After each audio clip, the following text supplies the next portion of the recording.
It should be starting in 5, 4, 3, 2, 1.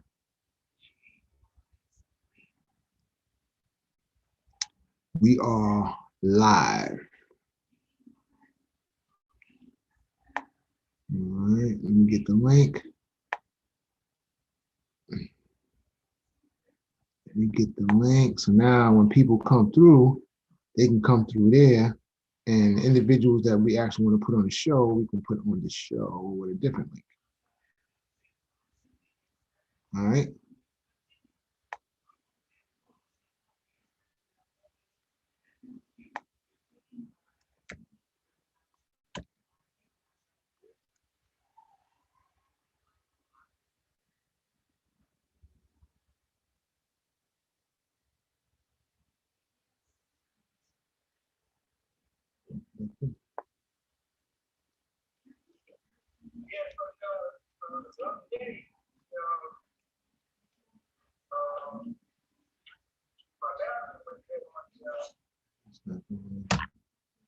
Do you hear me on the stream? I hear you, but hold up, I'm popping it now. You got me? okay, I got you now. Am I echoing? Nah. Oh, okay. Hold up, I'm popping it now.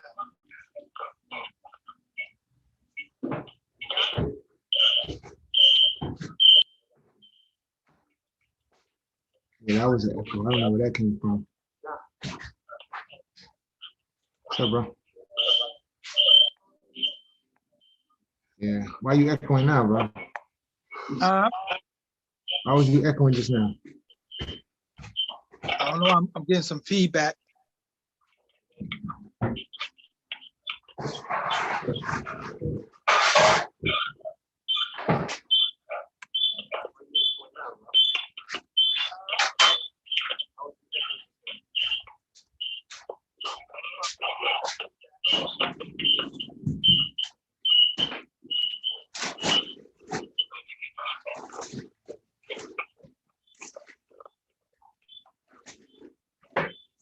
You hear the feedback? Yeah. Every once in a while, I keep hearing that whine.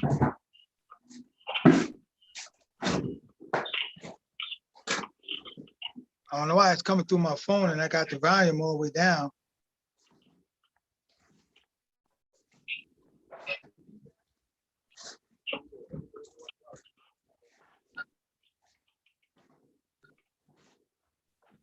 Test one. You see your feed? You see your feed? Who? So do you see your feed? Yeah. I'm on. I don't understand why I'm getting feedback though, because I got my phone volume all the way off. Yeah, but mute the video. You don't have to turn the volume down. Just mute the video itself. Gotta stop that feed. All right, let me get the mute. I can find the mute. Yeah, just mute all the video, all the sound except for the one that's coming through the one that you're actually broadcasting from. Yeah, I'm trying to find where the heck it's. Where is it?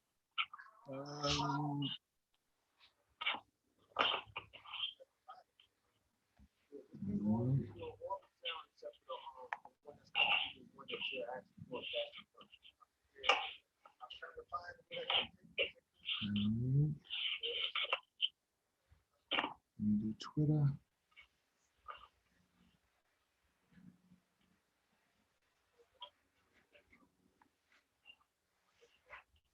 What?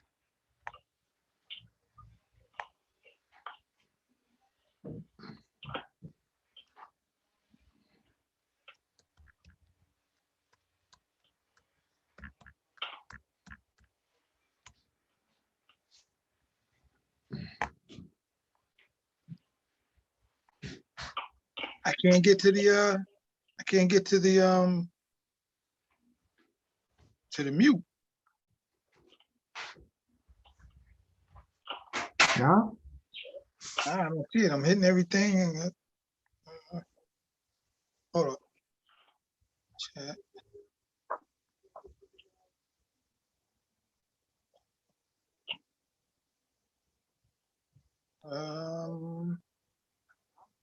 I don't see no mute button.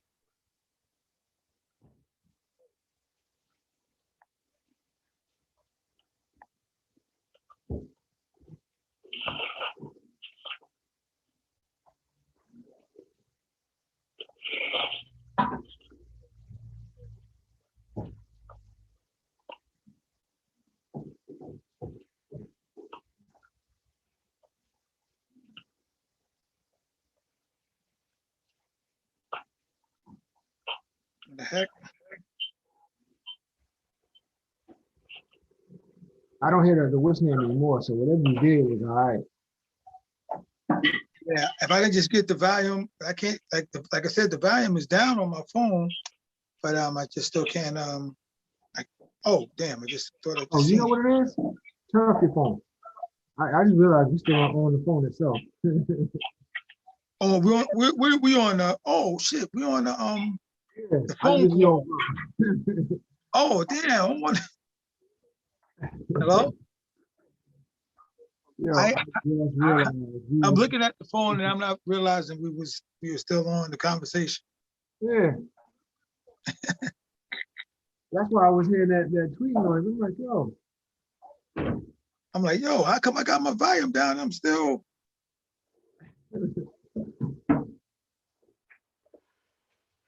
yo. All right, we pop back on. Yeah, we on it live right now. All right.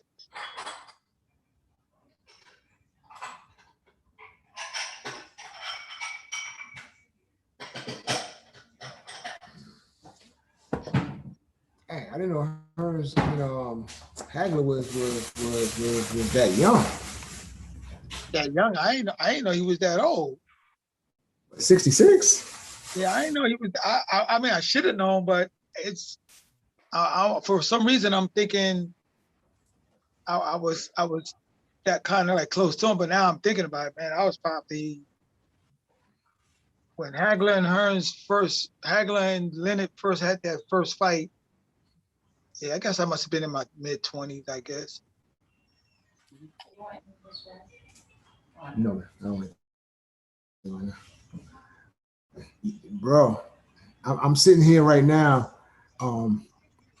looking at hold on a second. I'm gonna show it to you.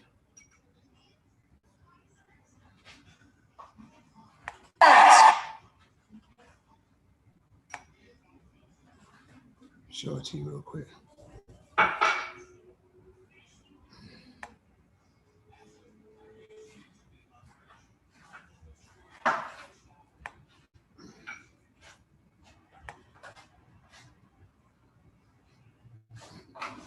You see it? Ah, it dropped down on me. There it is. There it is. Yeah, who's that? Hearn and Hagler. Hearns and Hagler. I ain't gonna blow it up too much because you know they're gonna probably shut us down. Shut us down for rocking the Hearns and Hagler joint. Yeah.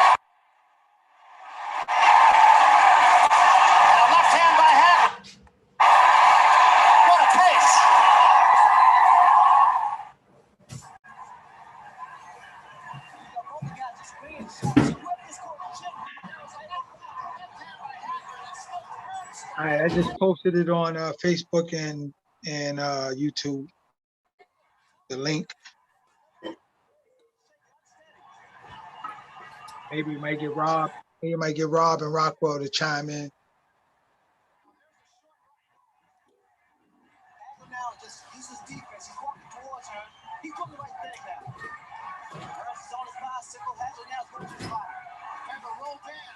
Them two right there were monsters back in the day, bro. other than Hearns unexpectedly had that you didn't know, other than Hearns, I mean, other than Hagler and Sugar Ray, you would have never thought his chin was. Now, I don't even think it was that he had a bad chin. I just think he got gassed those two fights. Yeah. He was just out of it. Because that first one that stunned him was a snip. It didn't even really connect when Leonard hit him. It just was glazed him, and he was on Queer Street.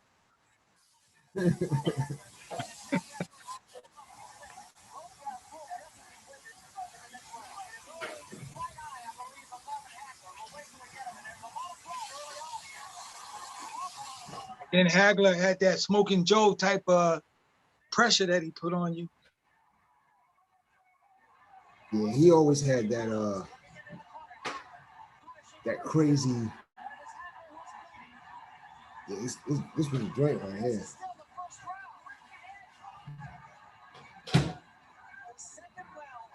Oh yeah, I was forgetting that too. That first round was crazy.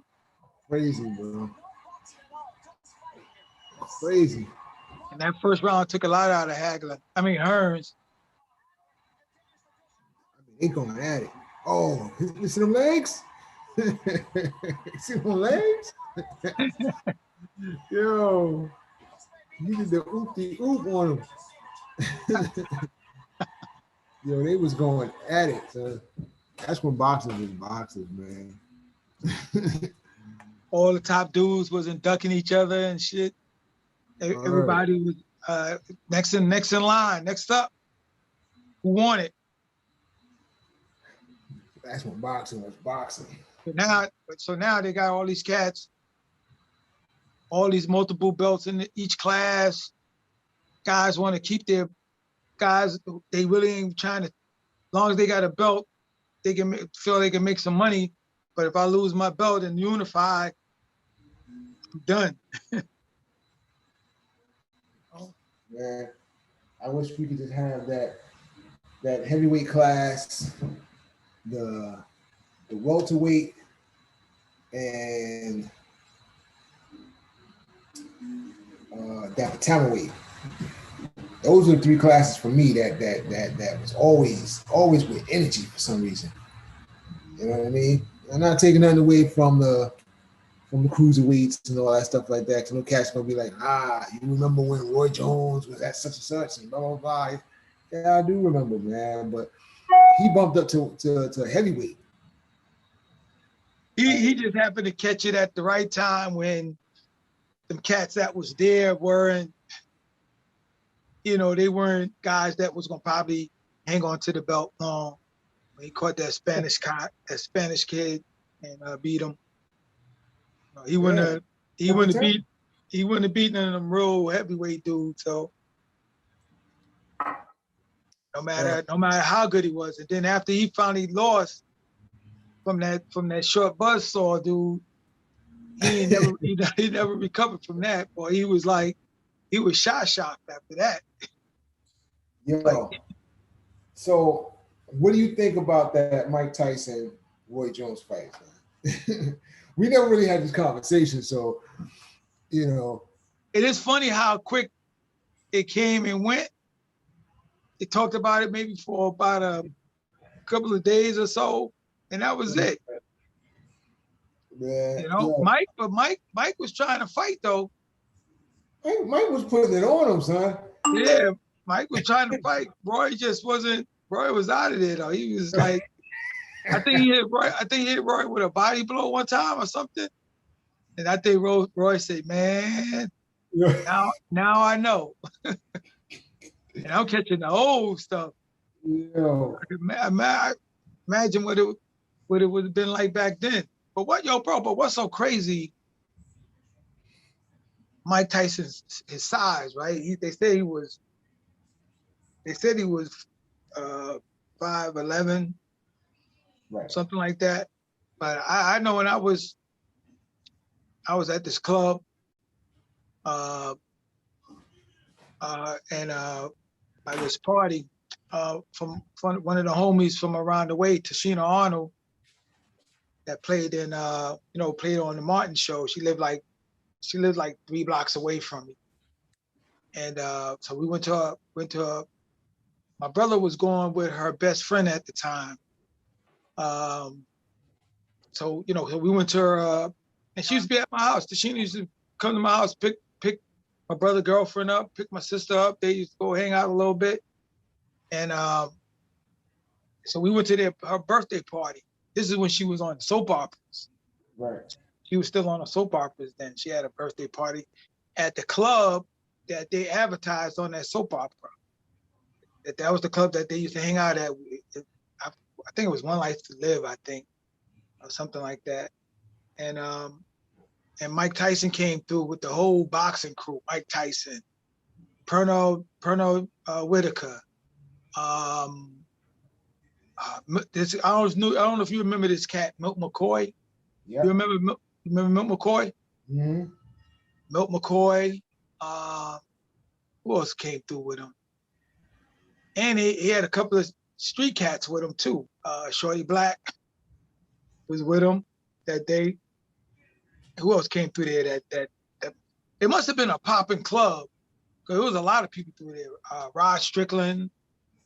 We was hanging out with him, chilling. Well, it was quite a few people that was there, and that was actually the first time I ever saw a Corona beer because Mike Tyson was drinking Corona beer.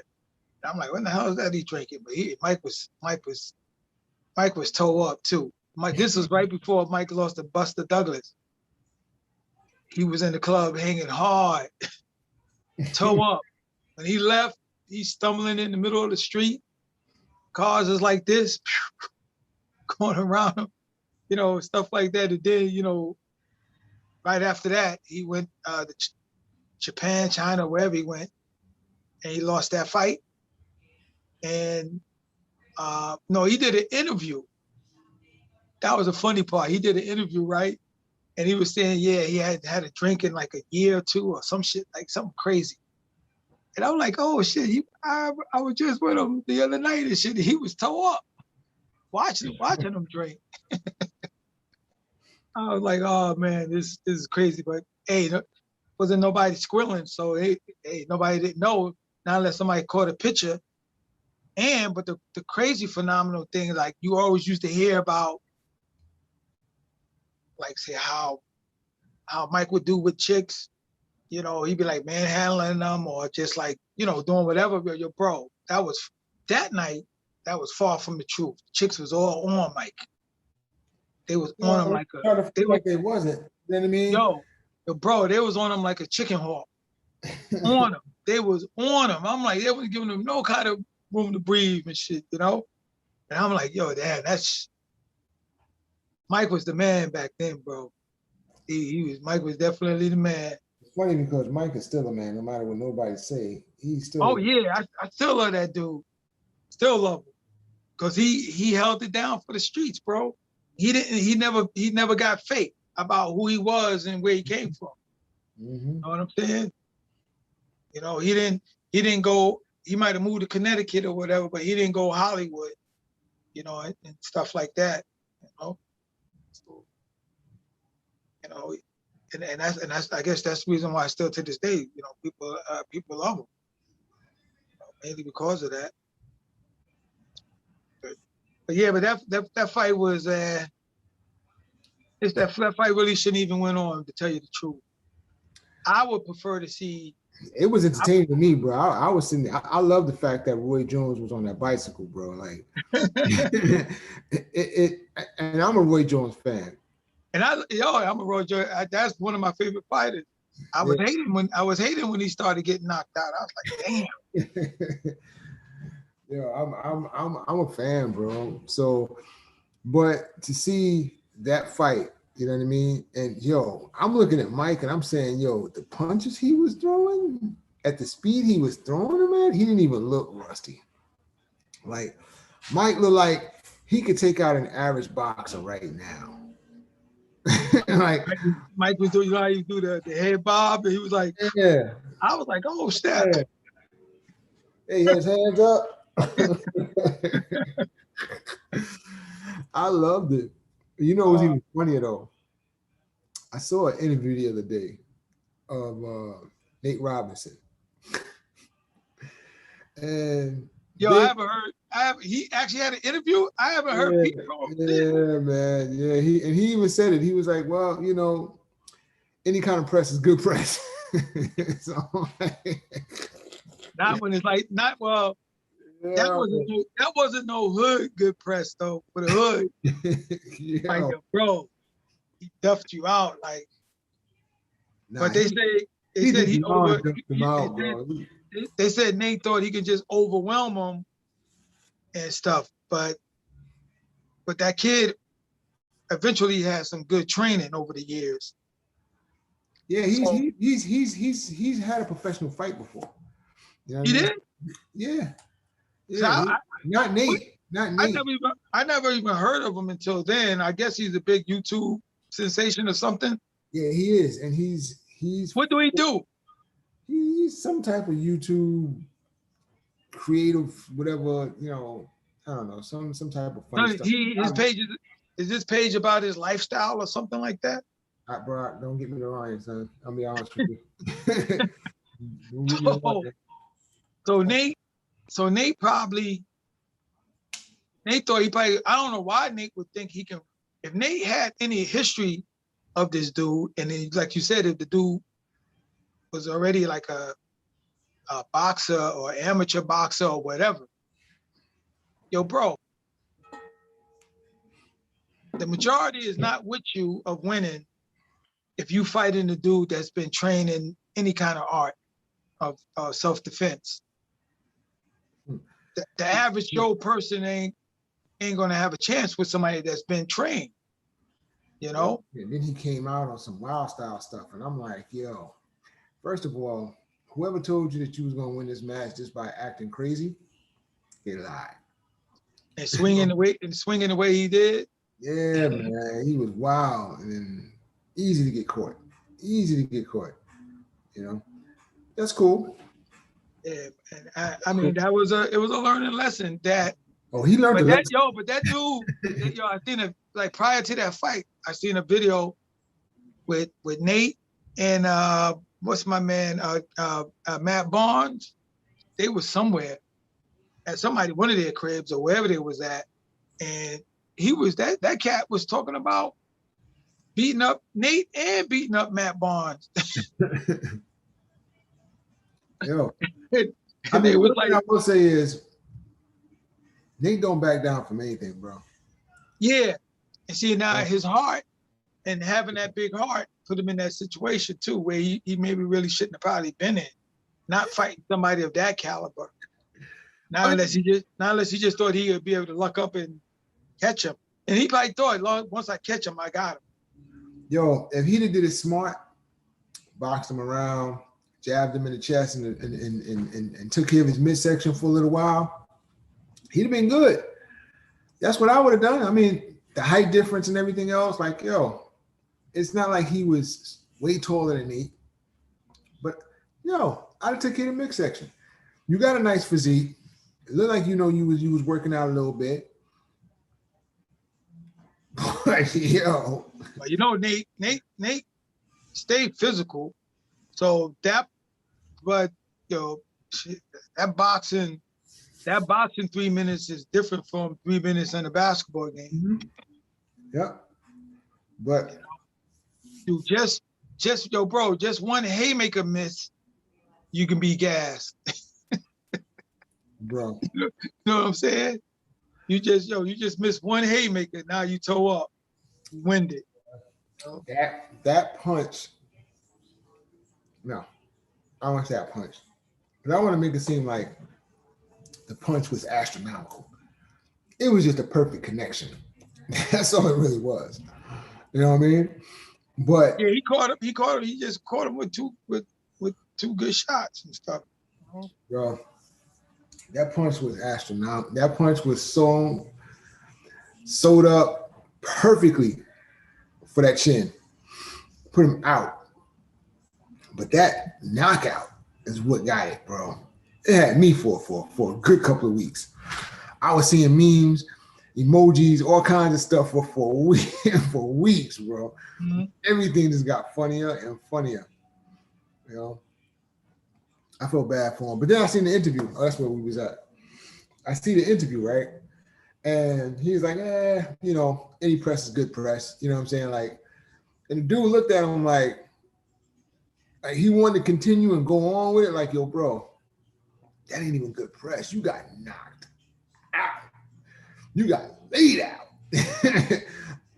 That's not good press, bro. Like, you know, and here's the reason, I think the reason why you ain't seen him in a while. I ain't seen or heard from him since. That was the first time I seen Nate, you know. And I think also too, the one thing I give him credit, he stepped to the challenge, you know. But he bit off more than he can chew, though. I think he would have been better off sizing up with another basketball player, or, you know, that class that he stepped up to was a little bit beyond his class. And you know, so I mean, just because you athletic in one sport don't mean it carries over in other sports, you know. Oh yeah. Oh yeah. Yeah, that was pretty. That to me was I think it was entertaining though. That whole card was entertaining for me. Who else was on it? Those were two memorable ones for me. Mike. But wasn't it like a championship fight that day too? Yeah. Oh yeah. no, that's right. Mike and Roy. I forgot all about that. that was the pinnacle of the night. You know. But I wonder how that fight came about. Them two just happened to start talking junk about each other or something. Bro, this that had been brewing for a while. You know what I mean? First, I think it was brought up through a conversation one of them had with an analyst, and then word got back to the other one, and then, you know, they started talking, and then, you know, the prospect of them getting together and fighting, and I was like, yo, I don't know, man. These dudes is old as I don't know what. I don't know if I want to see them in the ring. You know what I mean? And then I saw Roy Jones do a what's the name? A little boxing scrimmage, and he had worked out, and they had this dude working on his back. You know, he was like, "Yo, I haven't moved this fluid in a long time." So I'm like, "Oh, Roy might be serious about this." You know what I mean? And about 3 weeks later, Mike came out with that. And I know you've seen it because everybody's seen this video. He came out, man, in this daggone sparring session, bro, and I was like, damn, look at Mike. Word.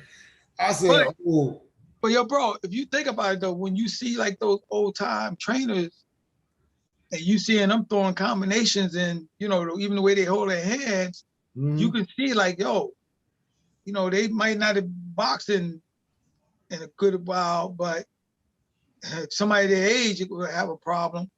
And a couple of them young cats that have a problem too. You know? The way Mike let that dude up, son, and then right after Mike had that sparring session, Roy Jones said, I think I hurt my back in one of my sparring sessions. He was like, yo, we might have to postpone the fight. And if Tyson really don't want to postpone it, I understand. Like, no, my dude, you were saying I don't want to fight no more. I saw Mike, and I was like, I don't want to do it. Mike looked like old Mike. He don't look like older Mike. He looked like the old Mike. Yeah. Yo, Roy was like, hold up. They gotta go back to the drawing board right now. Let me reevaluate this. Drawing board? No. Roy Jones said, yo, who put that drawing board up there? That's not what we supposed to be doing. This is supposed to be one of those what they call those exhibition. Yeah. Mike looked like he really gonna be in there fighting. Yo, he looked at it like he's gonna be in there doing some love taps, joking around. Yeah. Yo. Mike came in there with some haymakers right off the rip. Been to Paris lately? You been to Paris lately, huh? Yeah. What? Yeah. Nah, Mike was like, Shut up and box again. I ain't gonna give you no idea that you think you can beat at any time. And then Mike said those magic words, and that's when Roy Jones was trying to come up with all kinds of reasons and how to not participate in this fight. Mike said, "I plan on killing him in the ring." Yo. He said, "I plan on killing him in the ring." Right then and there, now Roy's starting to think about, man, if he get frustrated, he might start biting and shit. Yo, Roy said, "Well, we wasn't supposed to have the fight on such and such day at this time. I think we need to postpone it because, I have other things to do." And, and I was like, yo, Roy don't want this fight, son. He really don't want this smoke at all. He don't want this smoke, not even a little bit. How much did they get paid for that? I don't remember. They ever said that? Well, they got an extra check. You know they did. You know they did. I think they got like what, 10 million a piece or something like that. Damn, how much? They still get paid, bro. Gee. They still get paid. And Mike was like, yo, we should do it again. Oh yeah, I think I did. Yeah, I thought I heard Mike say, yeah, if we want to do it again, we could do it again. Yeah, because they called the draw. Oh yeah, damn. That's going well, son. That was not a draw, son. Like, I forgot about it. Yo, I forgot about that was a draw. They called out a draw. I said, a draw? What fight was they watching? I mean, yeah, okay, Roy got off a couple of shots or whatever, but he was getting lit up, son. I don't care how fast he was on that bike. Mike Tyson was on that train. He was like, I'm going to catch you at the next stop. You think you getting away? Nah, bro. I'll see you at the next stop. Hit you a couple of times, and then you know what I mean? And Roy already knew that, like, if he get caught by one of them in the head, he was done. Especially with his last couple of year history, getting knocked out. Because I think, like what, maybe like 3 or 4 out of his last 5 fights or something, he got knocked out. Yeah. Man, good luck. Yeah. Shoot, bro. Yeah, that was crazy. Mic check. You got me? Yeah, I got you. Yeah, your camera blinked out for a second. Yeah, it's acting weird, so I had to disconnect it for a little bit. Let me just turn this light up a little bit. I changed the cameras. My camera lighting is different now.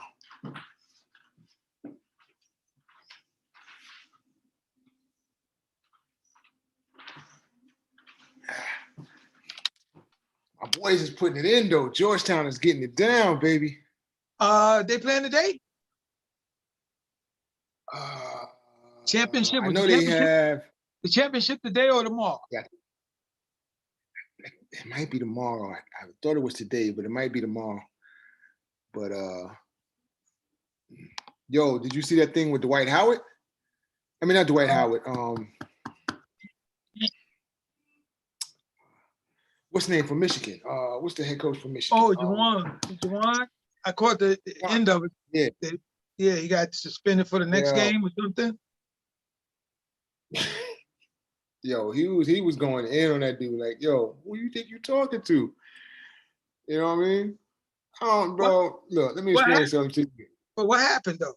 I didn't see the whole thing. I caught it when he was trying to call his players off. I think he said something to the head coach, and the head coach said something to the effect of, "Don't talk to me," or something like that, or whatever. And he was like, "What? What do you mean don't talk to you?" And then the coach said something back to him, whatever, and Juan went off. They pulled him back and everything. That's why I'm like, yo, I don't understand how he was the only one that got ejected. He might have reacted in a physical way, but that coach was inciting him.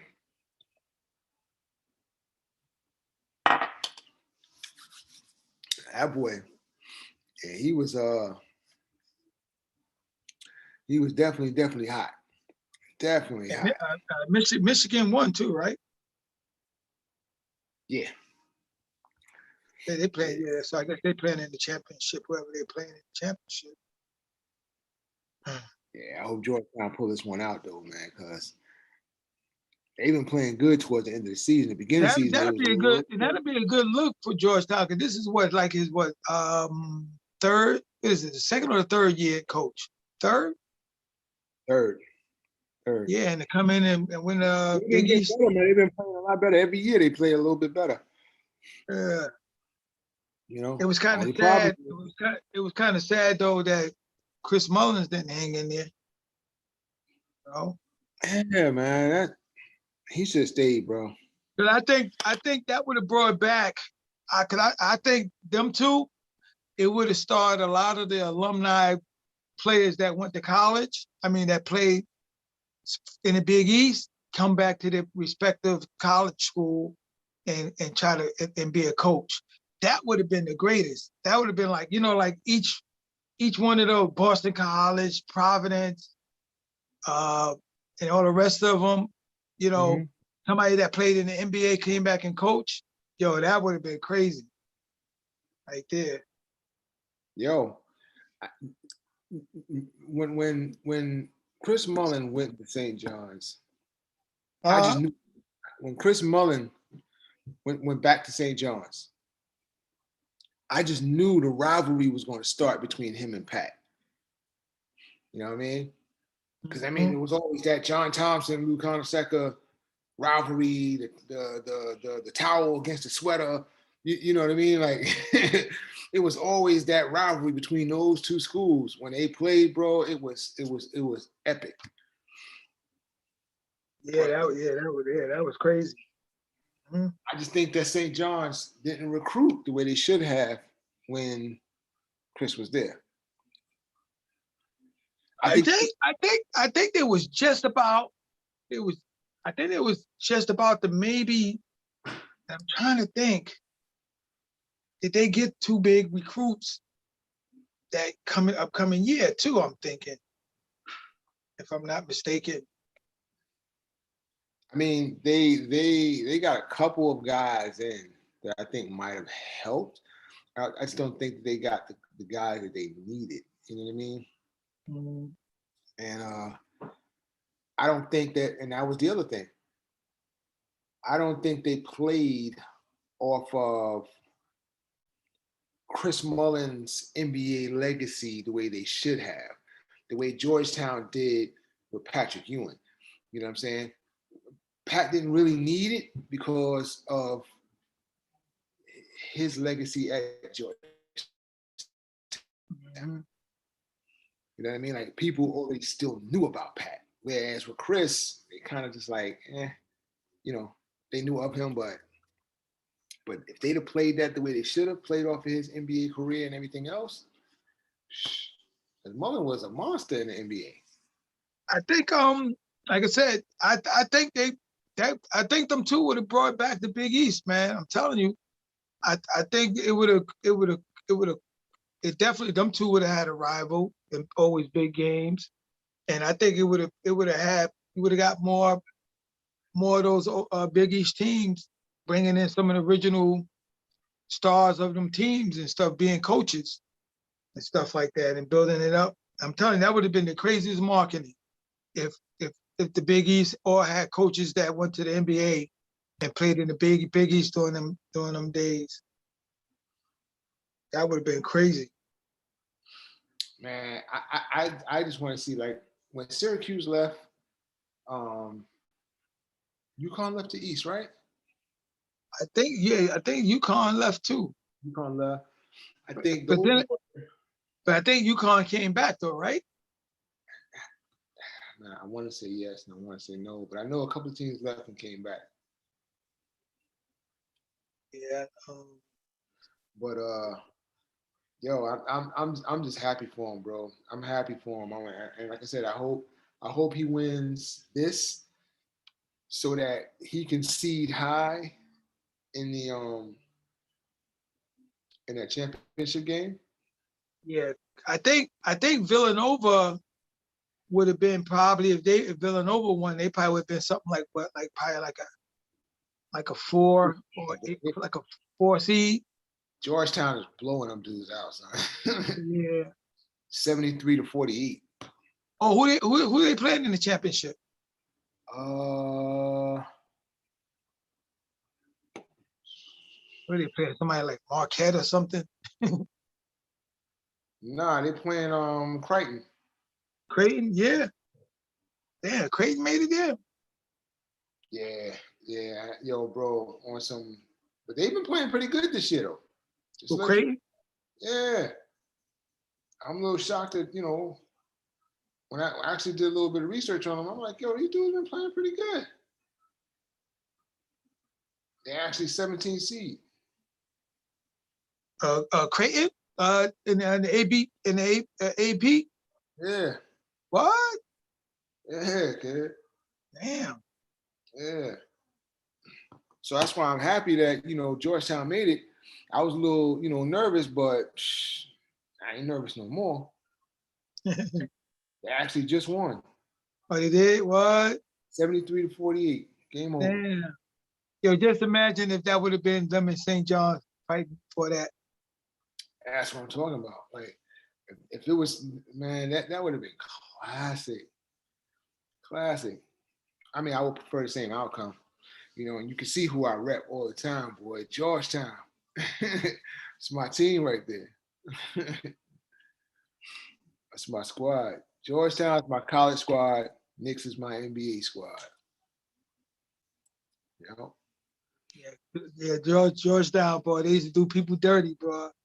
Especially with fear.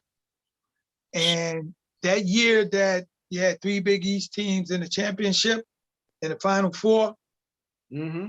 and it was funny, right? Because Villanova, which is so crazy, Villanova, they were more scared to play St. John's than they were Georgetown.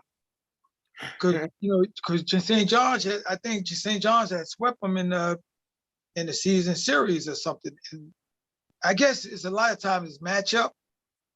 Yeah, but for some reason they had confidence against Georgetown when Georgetown was running over people.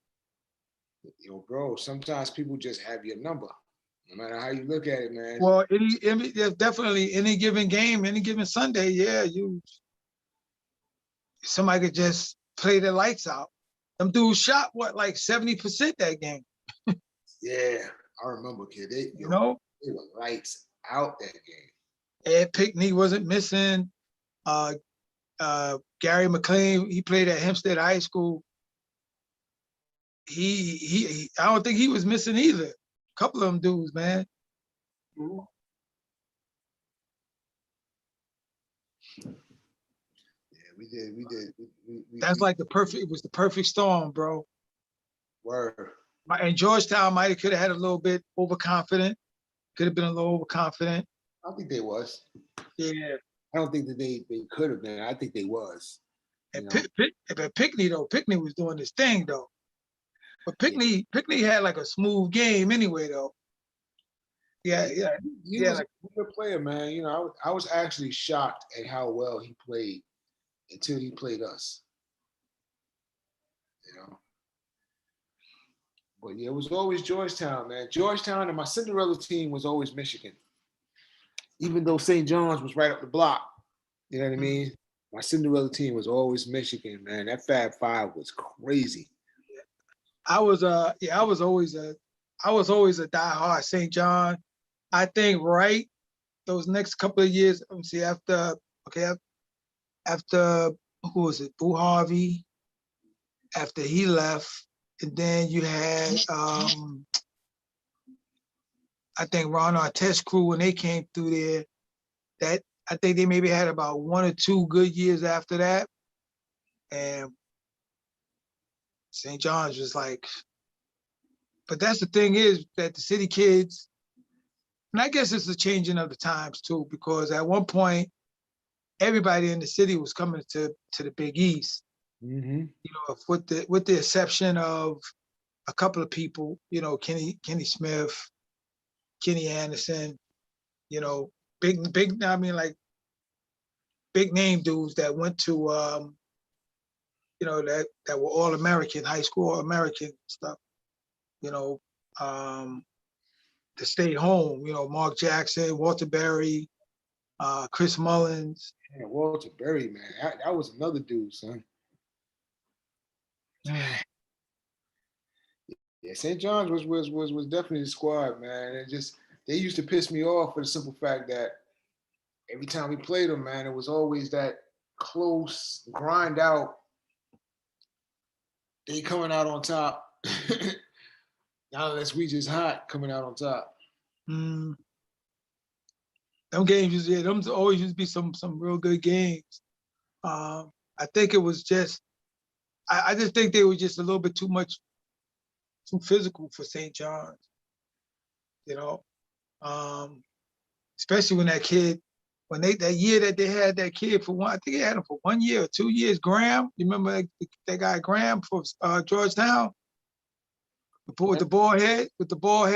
Oh, yeah. That dude was putting fear on cats, bro. He was making cats feared up. You know? You know, my team has always been, and this is what I tell them now. Like, if we can get Georgetown, we can get the Knicks back to that gritty work. You know what I mean? Get them back to that gritty work. Mm-hmm. Yeah, Cass is going to fear them because they ain't going to want to come through the middle. They ain't going, it's going to be physical. NBA is soft now. Yeah, they not letting them play. And then the refs are so inconsistent with them, the foul calls. Like you calling like I always like say fouls that's not going to interfere with the flow of the game. Like, why are you even calling something like that? Not unless it's getting down to the last couple of seconds and you know teams want to foul, then all right, call. But in the middle of the game, man, them little ticky-tack fouls, like, let them play, man. Let the dudes play. Let them play. Let them play and talk crap. You know, they're taking like some of the fun out of it, not being able to talk crap. You know, they're getting too sensitive. Yeah, that's what I feel about the league now, bro. They way too sensitive, way too sensitive. You know, you hear They just too scared that something, a big melee is going to happen or something like that. Yeah, but if it does, let it happen. Let it start at least. These dudes are only going to talk, bro. 99% of the dudes in the league is only going to talk. Unless you're a player like Iverson. You know what I mean? That's just he's going to pop off, and as soon as you open your mouth, he's going to put something in it. You know what I mean?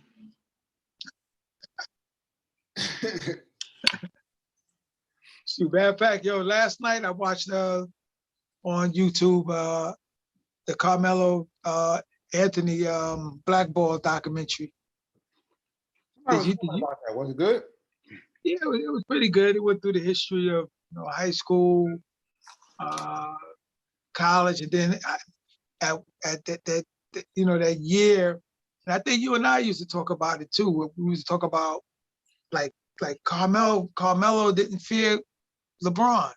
He was right up there with LeBron, and a lot of people felt that he should have won the MVP, the Rookie of the Year that year. Yep.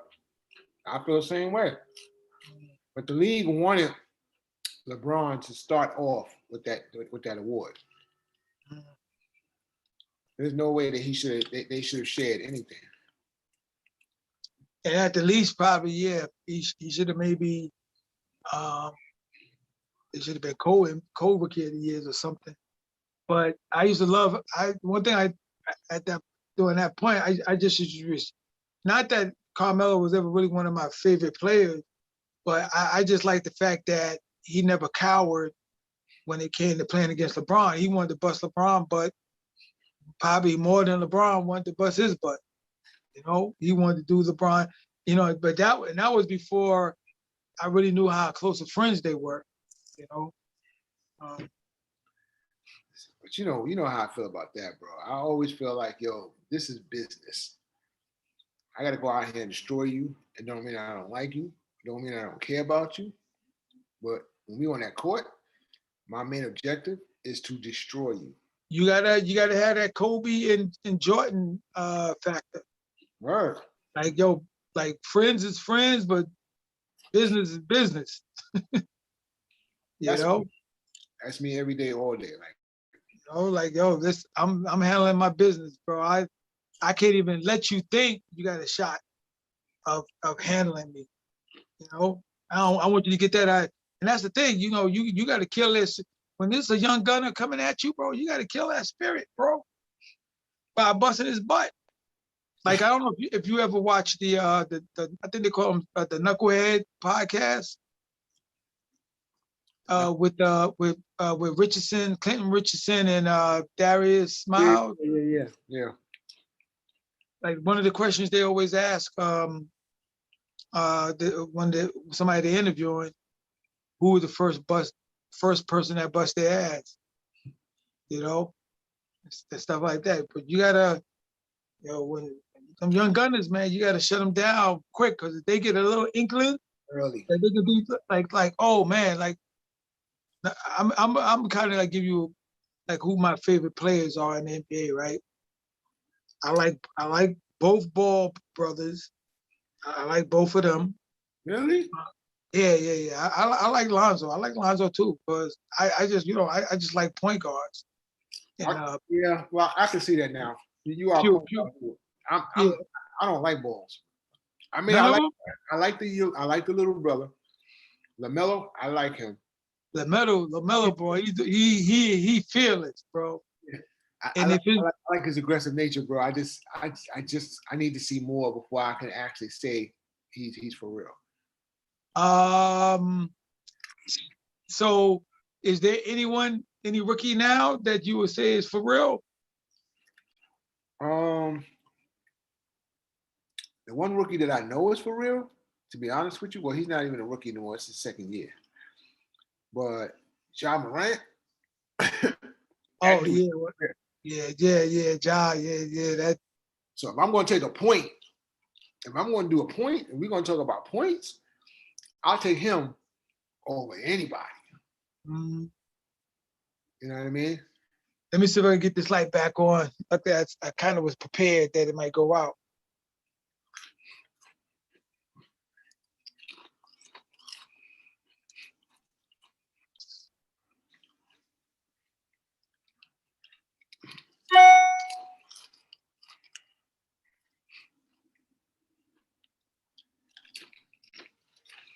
So y'all see, we got a little bit of chips, not much. Must be a timer on it, because the battery's still fully powered. It just, yeah. And the battery's not hot either. I don't know why it clicked out. Must got a timer on it or something. You have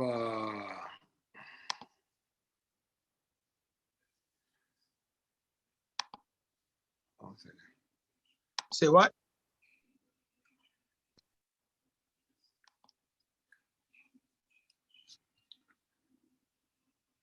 I was trying to add. There was an individual that tried to log on.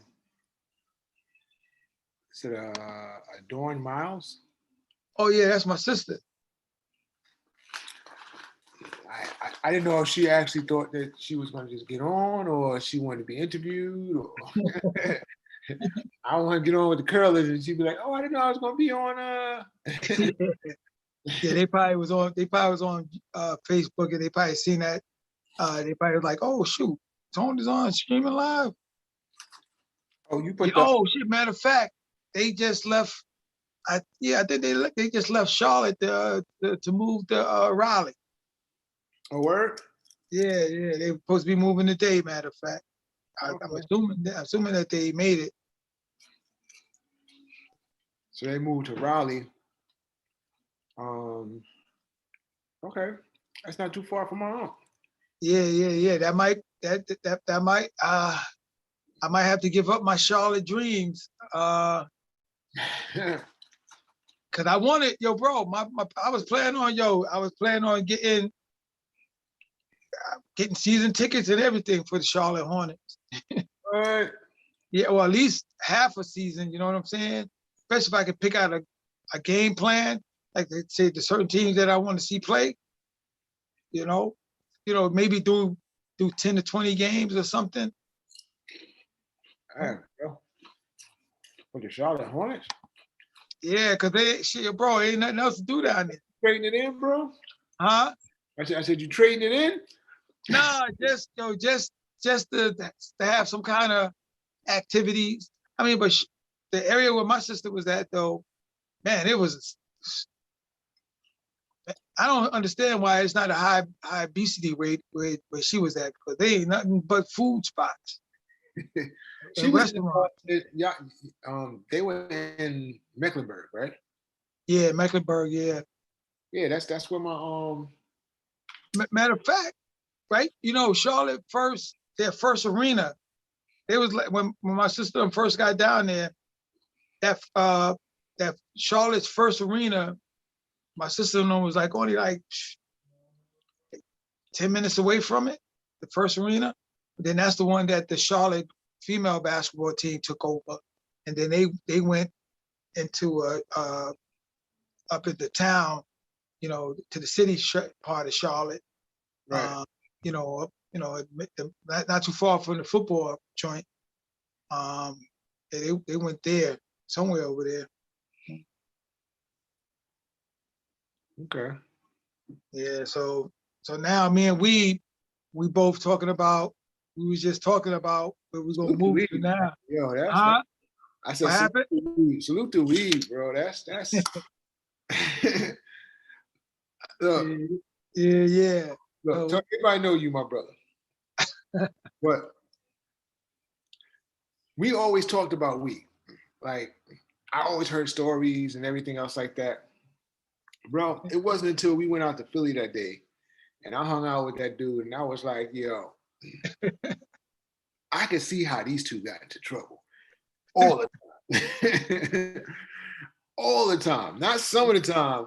All the time, bro, I'm telling you, he was nuts with it, bro. I'm telling you, some of the shit he did. Tell you, I think I told you a few of the stories, I'd be in class, and it was another cat that used to act up too, this kid named Jeffrey Sykes. And they was two class clowns, them two. As soon as they walk in the door of the class, teachers is like, depending on who walked in first, Wembley, as soon as they walk in the door, Wembley out. And here come Jeffrey Sykes right after him. They be like 1 and 2. Sykes out. Soon as they step into class, out. And then we was always talking. Like, yo, Tone, you all right? Blah, blah, blah, blah, blah. We talking and shit, but they didn't mess with me though, because his mouth was just so big and shit. One teacher told him to go to the dean's office. Like, Wembley, get out, go to the dean's office. So right before the class period ended, they sent them back. And then when they sent them back, the teacher asked them basically, did he learn his lesson and what did they tell him? And we just said, well, he said, and he was a well-known dude too, the dean. They used to cut classes to go to hang out in the dean's office. His name was Archibald, I think was his name. And he said, yeah, he told me the next time you curse at me to smack the shit out you. I was like, oh. Everybody was like, oh. So kicked him right back out again. Boom. And then we first person I knew to bring guns to school. I remember one day we walk into school. They told you open, this is back when we we would carry like those briefcase type of book bags. It wasn't like a regular, it was like, like that was the style back then. He go in his bag, pull his joint out. Like, man, and that's all, but they didn't have metal detectors or anything like that. So we walk around for weeks with a gun and shit. Like, yo, that dude was nuts. And then the craziest, the dude almost had the whole school evacuated by his pops was a mailman. So you know the mailman used to carry that mace, you know, for the dogs and stuff. Yeah. Yo, we in class, we've sat maybe a seat or two in front of me. Cause you know they tried to break us up and shit, so we don't be too close. So they had Weave was always, so they had him up so they can watch him good. They had him up closer to the teacher.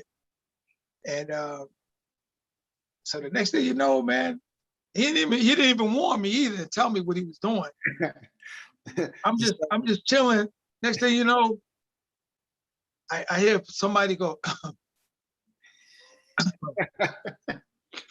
then another person over here. Then it just started going like this. everybody coughing and shit, right? Now the whole class is like can't breathe and coughing and shit. Like we turns around and he's like, you're tall, look up under the chair, look under the chair. I look up under the chair. I didn't know what it was until he showed me the can. He had under one of the chairs, he squirted out the whole little, the hand was maybe one of those smaller cans. He squirted the whole can under their chair. And you can see the big puddle. Yo, I think they evacuated our class. And I think the class that was right next to us, they evacuated us and shit. But yo, that dude was sick. We was known for saying something crazy. Yo.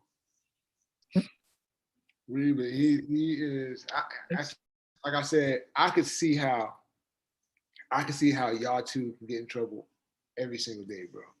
Yo, we would come pick me up for school. Yo, Tony, you going to school? Nah, I ain't going to school, man. He'll jump in the other bed and we playing hooky on all day in the bed watching soap operas.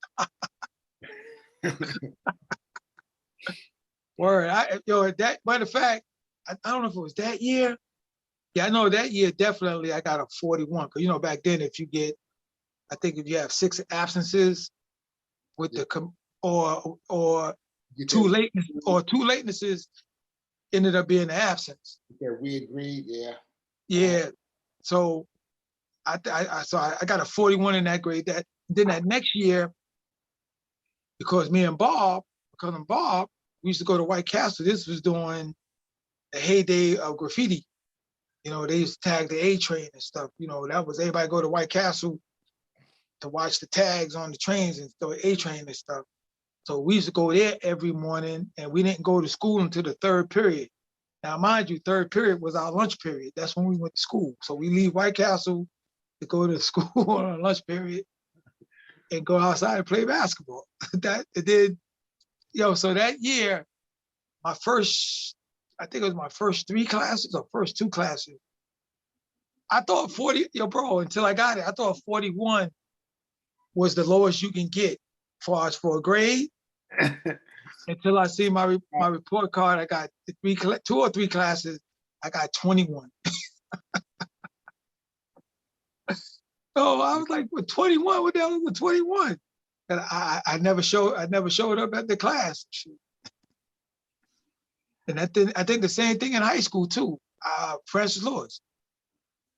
I had to be my first class was 7. I think it was my first class like 7:54, which means I had to leave home like 5:30, 6 o'clock.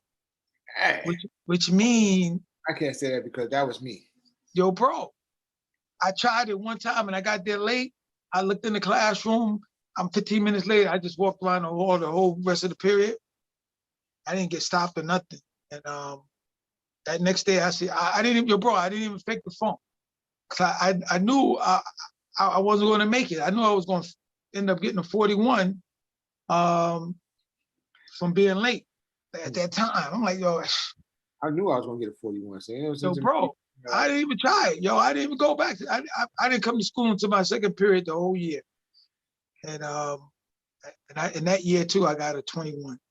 Well, I went to so I went to Mary Bertram High School in the city, right across the street from East Plaza, right? And Ooh, what was across the street? one Police Plaza. Oh, one police. Oh, okay. Yeah. So right next to City Hall. I'm right in that area, right in the mix. So you know, freshman year, knocking it out the box, kid. Like boom, 90s, 95s, 100s, doing my thing, right? Yo, that second year, popularity kicks in.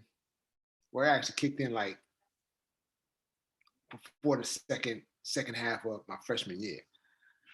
So I'm feeling myself right now, right? Like, yo, I'm talking like I'm hardly ever going to class. You know what I mean?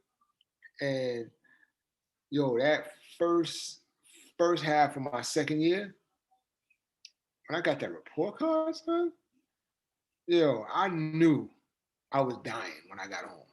There was no question about it, bro. Like, yo, I'm going to get beat till the life comes out of me. Like, I already knew how it was going to go down, you know? But I'm a computer major at Mary Bertram High School, so I have access to the computers. So what I do, I go in there, I get the paper that they use for the report cards, right? Yo, real quick, was computers wasn't online back then, right? They only was doing network within the facility, Yeah. right? Uh-huh. And key punch, all that stuff, bro. It wasn't no real internet, wasn't none of that. Computers just can network with other computers that was linked together on something like that. Yeah. So I go in there and I get this Arab dude, right?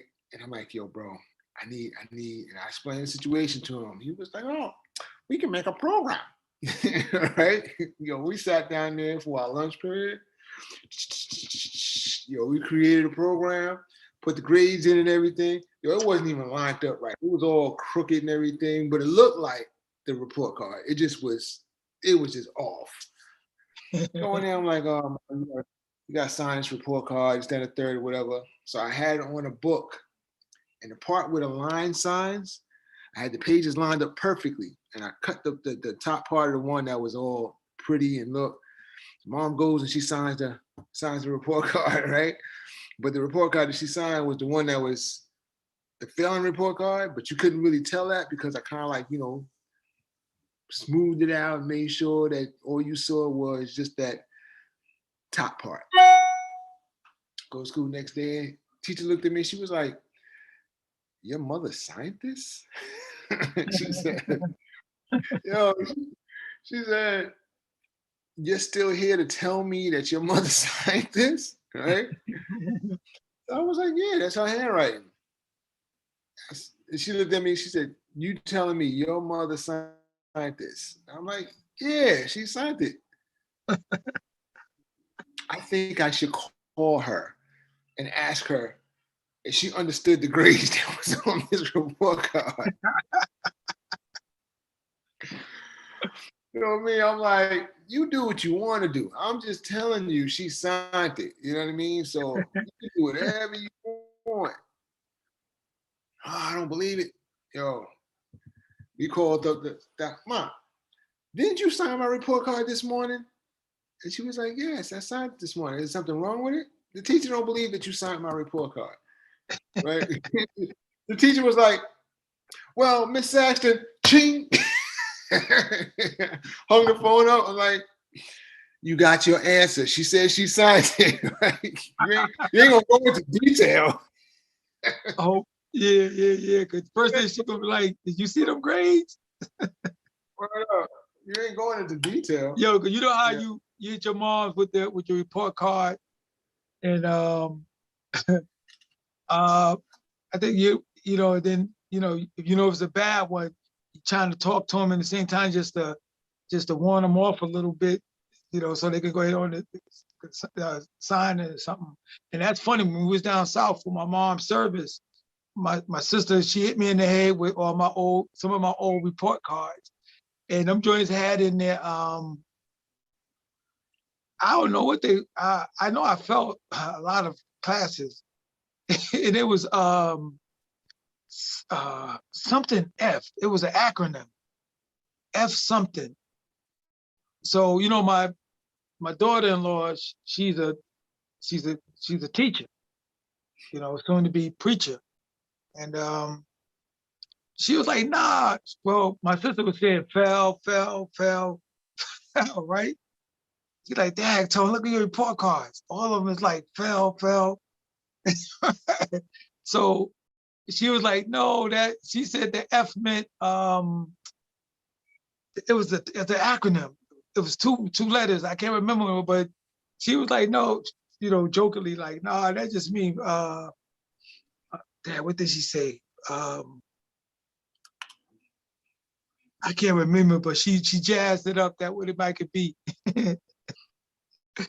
But I'm sure them suckers was bad though. I was like, damn, third grade. I was like non-participant. Like, oh man, all he do is talk and you know on the side with his friends. Don't answer no questions and shit. Teacher would call on him. But yo, now mind you, you know, a young kid, you know, and the teacher, I say more?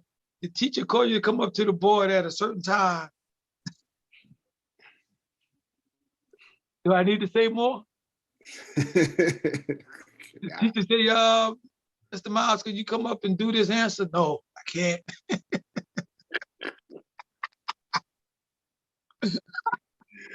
Yo, I already know where it's going. I already know where it's going. I was like, nah, I can't come up. I don't know the answer. You ain't get me to stand up right now. Yo, man, it's be crazy like that. those were the days, kid. I ain't gonna. But yo, bro, if I know what I know now, I would have really applied myself in school. Period. What a question. I just didn't like school, man. It was just so damn monotonous and doing the same thing over and over. And I wasn't even applying, and I still wasn't. I still wasn't failing this. And I was like, that just goes to show they just was pushing kids through. The one time that I should have got left back, I had to go to summer school. And then when I came from summer school to start the year off, instead of reporting to an 8th grade homeroom, I had to report to a 7th grade homeroom. And at the end of the day, report back to the 7th grade homeroom. But I did all my 8th grade classes for the first two months or so. And I couldn't understand it. I'm like, well, I'm doing all my classes, 8th grade classes, and I'm not left back. I just got to report to those homerooms. And which was weird. Listen, I said that was that nonsense to try to get you to learn a lesson. Yeah, it was crazy, man. And then I ended up being in probably one of the better classes too, like because all the homeboy, everybody from around my way, we was all in the same class, and it was like all we did, man. In one of the classes, we had a teacher. She was real heavy and old, so she never would leave the desk, you know, because she walked with a cane. When she was on the sitting down, she ain't never get up. So we in the back rolling CeeLo. Every day, rolling CeeLo in the back of the class every day. And she'd be going off on it, you know, like I said, but half do our work, boom, you know, but most of the day back there playing CeeLo, bro. I remember my 4th grade teacher, never forget the dude, Mr. Barron. And he had a slight little limp, whatever the case may be, but always was picking on me. And I'm like, yo, I'm not even the baddest dude in the class, but you always calling my name. So one day, he went out to go talk to one of the teachers. And me and this dude, Mike Brown, went to high school together, actually. He actually went to Bertram with me. We decided we're going to take some thumbtacks and put them in the chair. So when he come in, sit right down on them, boom, boom, boom, right? Boom, we get the box of thumbtacks, we spread them out, stand them up and everything, put them in the chair, slide the chair in, right? So, sure enough, as soon as we finished, we going back to the seat. Mike Brown's seat was like towards the front. Mine was all the way towards the back of the room. So boom, I get back there. As soon as I'm getting my seat, he comes in. Oh, Mr. Saxton, what are you doing out your seat? I mean, barking at me, right? I ain't paying no mind. Boom, he go over there, he pull out the chair. Oh, that's why your grades could be higher than that higher. I mean, just disrespecting me. And then he sits in the chair, bam. And we waiting for the response, like, he's going to jump up, scream, whatever, right? Yo, he did not jump. He did not flinch. Son did not even get out the chair. I looked at Mike. Mike looked at me. He was like, yo, that nigga is not human. Okay? Something's wrong with that cat. Got up, turned around to the board, started writing something. Yo, bro, he had 1,000 butt tacks in his behind. Yo, he didn't move. He didn't pull him out. He didn't do nothing. He must have had a fat butt. Yo, bro, I'm scared. I'm in the 4th grade. I put thumbtacks in my teacher's chair. He got thumbtacks all in his behind. And it's like, it's not even hurting this dude. My life is over. That dude gonna have me jumping off the top of the school or something. No, he knew it was there. Yeah, we was done. We was done. We came back. We went to lunch. We came back. He didn't have the tacks in his butt or nothing like that. I don't know if somebody told him. I don't know if he felt it or whatever. That joint was crazy. Crazy. One tack is getting somebody out their seat. That dude had like 550 million tacks in his behind. He didn't even move. He didn't even flinch. 3rd grade teacher, Mr. Barron, never forget the dude. Never forget him. Yeah. It's like we were saying, like if we knew what, when you get older, you start learning and getting experience. Like back, and I think about it now, man. Like, man, how easy school is really is if you apply yourself. But yo, bro, when I was in school, I never went to the library to take a book out.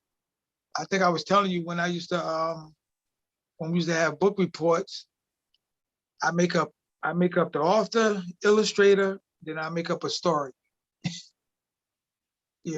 And that'll be my book report and get B's and A's and stuff. Make it, and I go, my mom's had a whole bunch of crazy books. I go in one of her books, and I try to find something because the one thing I did think about, like, yo, me find one of these real obscure books that I know she probably ain't heard of the author or something like that. And the illustrator, it's hard. The chance of knowing the illustrator is, but that's different from the author. I go to one book, get the author, and go another book, get an illustrator, boop, and come up with a subject and make up my own story, bro, and get over too. But it was a good friend of mine. God bless the dead. He was a big correction officer. My man William Johnson. That was my dude in high school, and he used to come to school with a newspaper. Now we freshmen. He came to school with a newspaper every day and read the paper. He only read the back of the paper. I was like, so what did I just ask? I said, yo, man, the only person I know come to school with a newspaper every day and you read the back of the paper, then you throw the paper away. Sports. Yeah, he said, yo, that's because that's what the sports are. Yeah. I was like, oh, okay. Yo, bro, From that day on, yo, bro, that was me.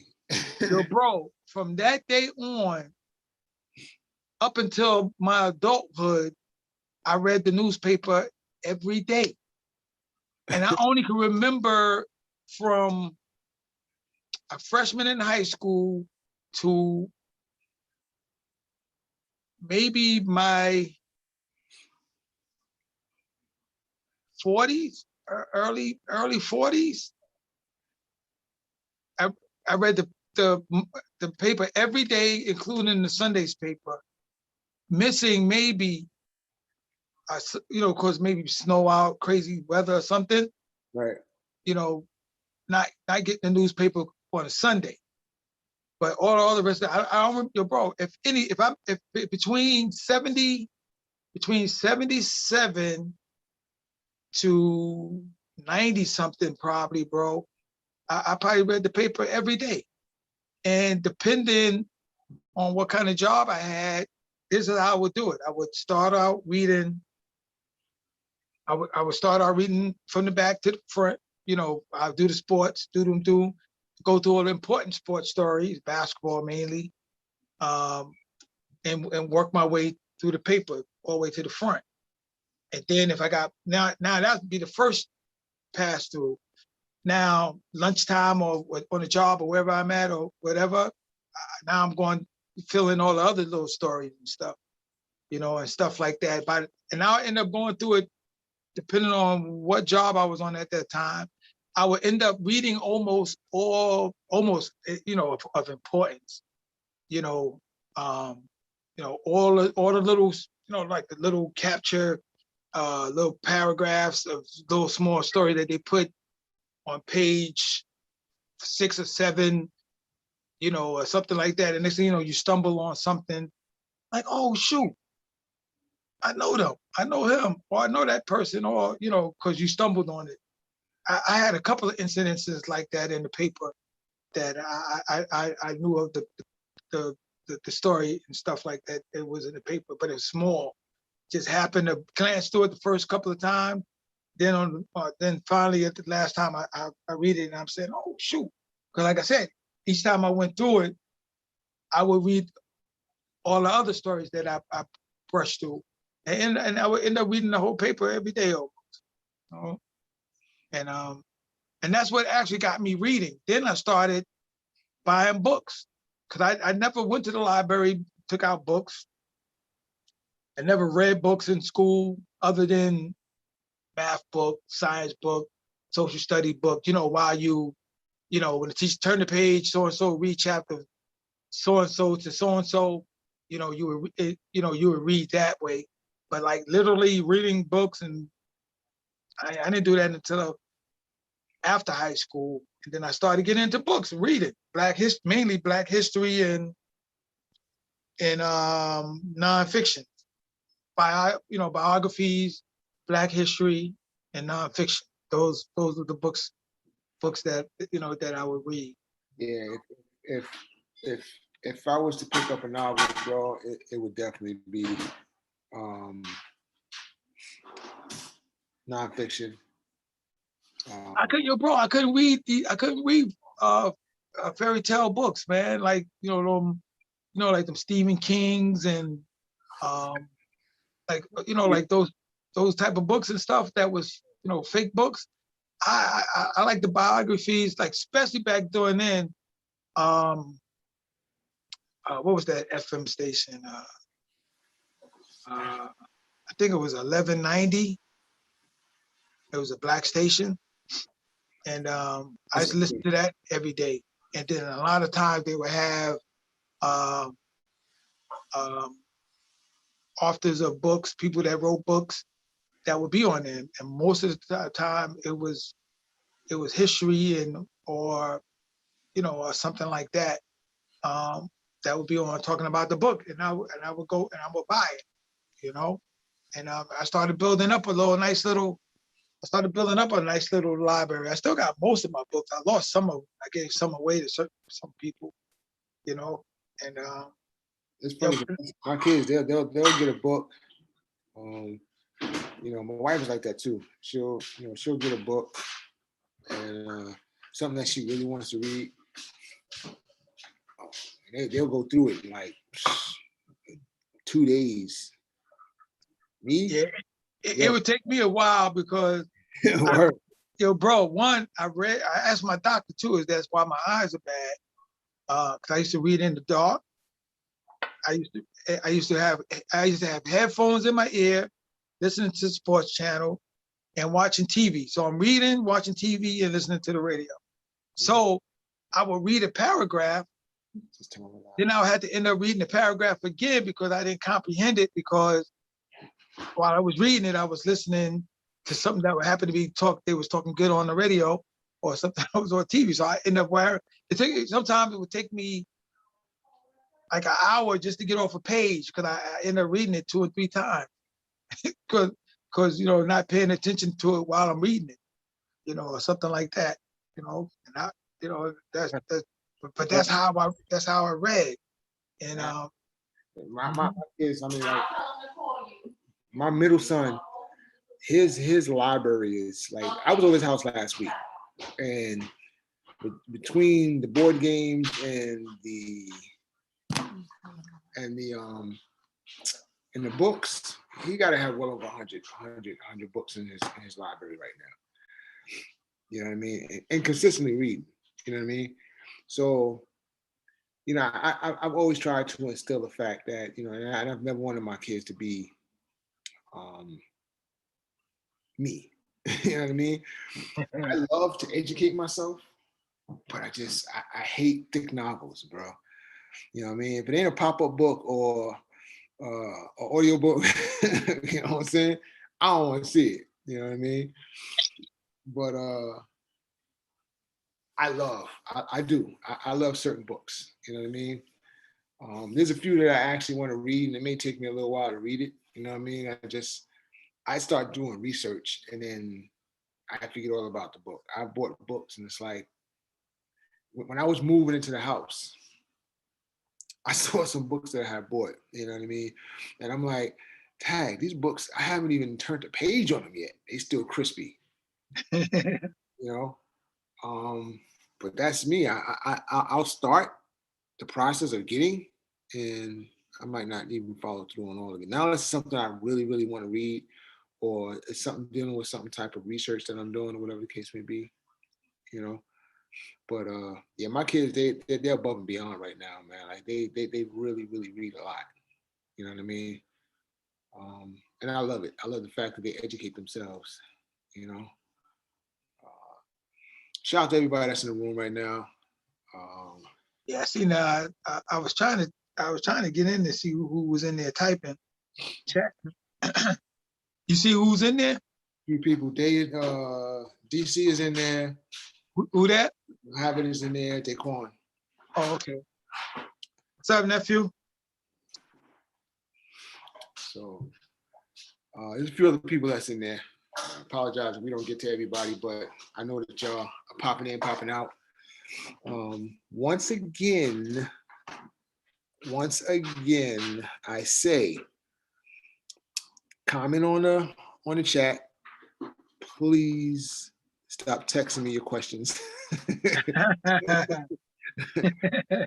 Yo, T, when I was doing the show by myself, bro, oh my gosh, I was like, yo, I can't keep answering the questions on your text. You can chime in at any time that you want.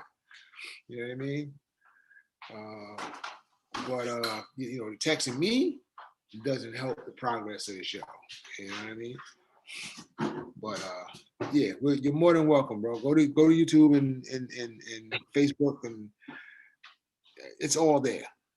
I pretty much hit every social media platform I could think of. Oh, I didn't do Twitch, but I'll remedy that. Once again, so we can recap a little bit. My Knicks won today. The Nets won today. Georgetown won today, and the Yankees won today. So all around, it was a great day for sports in my eyes. I don't know about some of y'all, but for me, Yeah, I'm just saying. I'm just saying. Yeah, that used to be those are good days, man. When you get like the favorite teams, they all won in the same day. Oh, son. Oh my gosh, yo! If you can get all your teams to win in one day, oh, son. Yo, that used to be like the Mets, well, my team, the Mets, Giants, and Knicks or something. You be like, oh man, that was like a great day. You know. Yo, I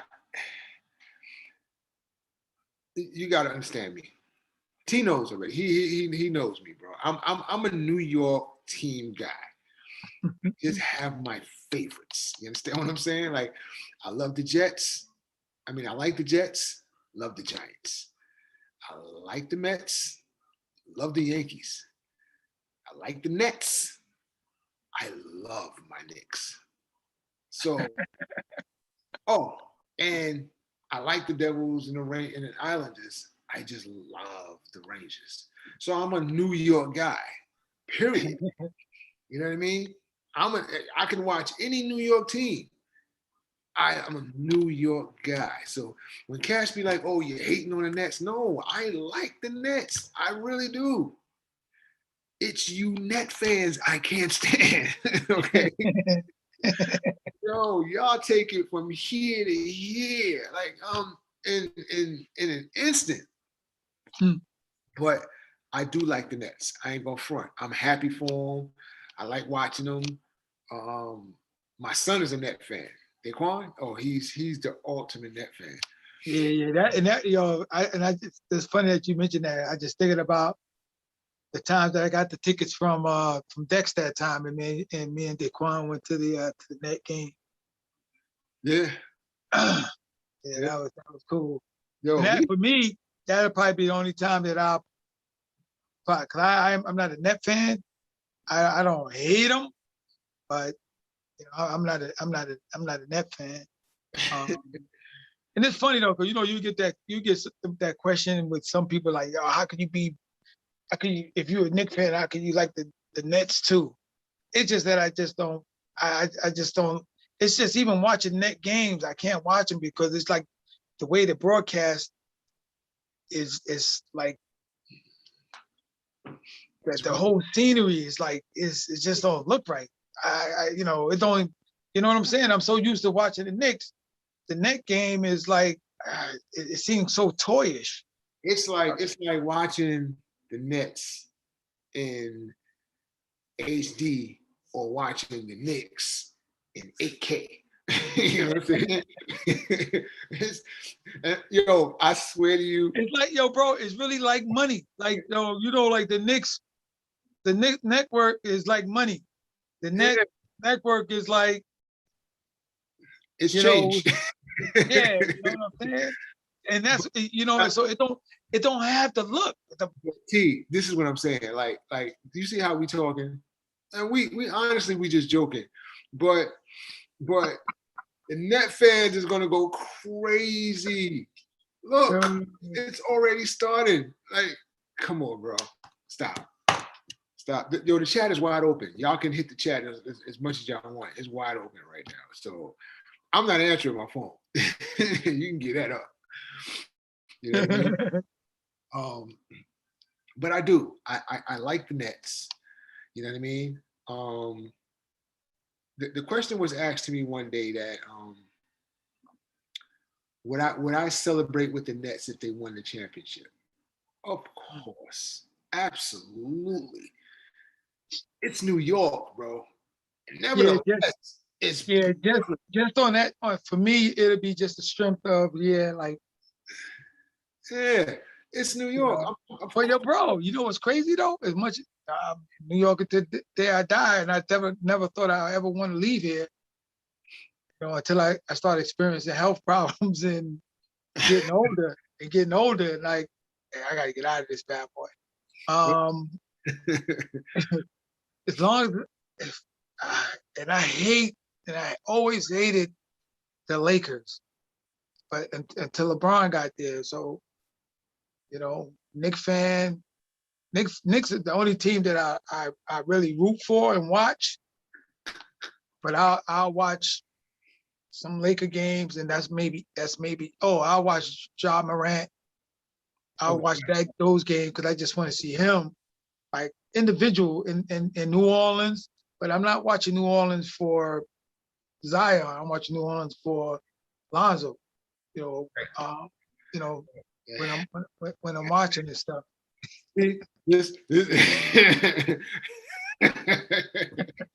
Yo, he was on the Ja Morant. I was with you, bro. When you started talking about Lonzo Ball, yo, you just took a serious U-turn. Yo, and I don't do. See, this is what people really think. They're like, yo, like even with LeBron, we had conversations about LeBron. Yo, the chat is going crazy in there, bro. I don't know if you've seen it, but they're going crazy. Yeah, I'm watching it now a little bit. They hold on a second. I gotta read this to y'all. Yo, I don't know, but it's not putting the names next to the chat. It is. Yeah, I can't see it. All I see is the comment. I see the time. That's it. Daquan said. He said the Knicks broadcast look like they are being shown on a fatback TV. Yo, y'all think we be joking when we say how you do come in here and they just act up. But okay, so back to what we was talking about. Yeah, my man said Lonzo and LaMelo is both trash. Bro, I'm with you. No, you know what? I'm not even gonna say that. I'm only saying Lonzo is trash. I need to see LaMelo a little bit more because I think he does have the talent. I think he has the talent that the other Brawl brothers wish they had. Now, I think beyond. I think the more. No, yeah, I got to give him. He's showing early on in his first year, definitely to be. And I think the pops might have said he probably going to be the better one out of all of them. He is the better one. That it's because of the mental fact of the game that he's not scared. He's a go-to guy. Lonzo what hurt Lonzo game is he's too passive on his game. He's not like it's not like say he got that fire to him that go like, yo, you can't touch me. You got to develop that in the league if you're going to be a player. If you're going to be a passive, although point guards, the old school true point guard, that role is kind of like a passive position. It really is. But the new age point guards, those scorer point guards, those guys are. It's a new day and age. Pure point guards aren't really making it. Chris Paul is going to probably be the last of the Mohegans of pure point guard. Even being a true point guard, even being a true point guard, you still have to have that fire to get to you need. I mean, it helps you, but over the years, because only that's one because I've been watching since the late '60s, and where most teams had true point guards back in the late '60s, '70s, and '80s. Most of it wasn't until the ushering. I think we talked about it a couple of weeks ago or either last week that the changing of the guards came with like Iverson, maybe Isaiah Thomas changed it a little bit. How point guard roles were, where they became more of the leading scorer in the team type stuff. It changed to what we have now, that your point guard is like shooting guards now. They're not extensions. Bro, yeah, they don't even look like extensions of coaches no more. Because you don't see nobody coming down the court waving with one hand up, one finger, run play number one play number two. Cats ain't doing that no more. You know what I'm saying? So it definitely changing. And for Lonzo, he just gotta be more assertive. And that's always been mainly the knock on his game is like He don't have it, bro. he Even too, if he wanted to be assertive, he don't have it. He doesn't have it in him. Let me tell you something. I disagree, bro. I disagree. His dad talked the game up. His dad saw what LaMelo had and was like, "Oh, Lonzo's the first one up, so I got to make sure he get in there." So he talked that trash for Lonzo for days, for weeks. But I'm still looking for it. His high school career, he showed it. His year in college, he showed it. He did not show it, bro. In college, he showed it because, bro, he wouldn't have went. But he went number 2 or 3 in the draft. Number 3. Bro, let me tell you something. He didn't show it in college. He didn't show it. He didn't show it in that last game that they lost. Oh, prior to that, he didn't show it then. He definitely didn't show it then. What he did was, okay, let me put it this way. Lonzo was made to look the way he looked because of his teammates, who I felt like were better positions than him. But he outshined everybody else. His dad made sure that. You get to the league and you nowhere near the talent that you was in college. Come on, bro. You cannot say to me, "Oh, he has the talent," but what? When is it going to show? When are we going to see the Lonzo that everybody said was? I think one thing I would definitely say his expectation. He preceded his expectations, and I think that's what hurt him. Like he was expected to do too much, and I think going to LA was the worst place that he could have went. He needed to go to a struggling team where he could be in the background. Like to come to LA is like. But any kind of player, any kind of player that any kind of player that goes to a struggling team is going to be a star because they're on a struggling team. That's how you make that's how you hone your craft because you got the opportunity to play. If you're a good guy, bro, but when you go to a team, I think, well, especially you go to New York or LA, you automatically, and you drafted that high, you automatically is supposed to be producing. 100. So 100. So right then and there, you got that cast on you already. Like and that's why you only got those 3 years to do or die in New York and LA. Bro? How long has he been in the league? Say that again? How long has he been in the league? What's this? His 3rd year now? 3rd. Is this his 3rd? 3rd. Dude been in the league for 1,000 years already. That's NBA years. Okay. He got dog years or when you come on, bro. And he's been on a couple teams already. So it's not like you can say he's only been in LA and it's only because he's in LA that he's not flourishing. Nah, he's not flourishing because he doesn't have it in him to do it. I don't agree, man. I don't agree with that. I think he got it. He's just too passive. He has a passive game to where he needs shooters and go-to guys. He didn't have that in LA because they had like three of the 4 starters was rookies and stuff like that. Okay. And they haven't those other than when my man went to New Orleans, did he show his game, the tall skinny kid? Mm. You know what I'm saying? So they, some players, and that's why they're talking about Lonzo now, like how great he's doing now. But can he keep it? Can he keep that up? You can't deny his defense. You can't deny his passing skill. The only thing you can say about him, really, he can't consistently shoot. That's it, really.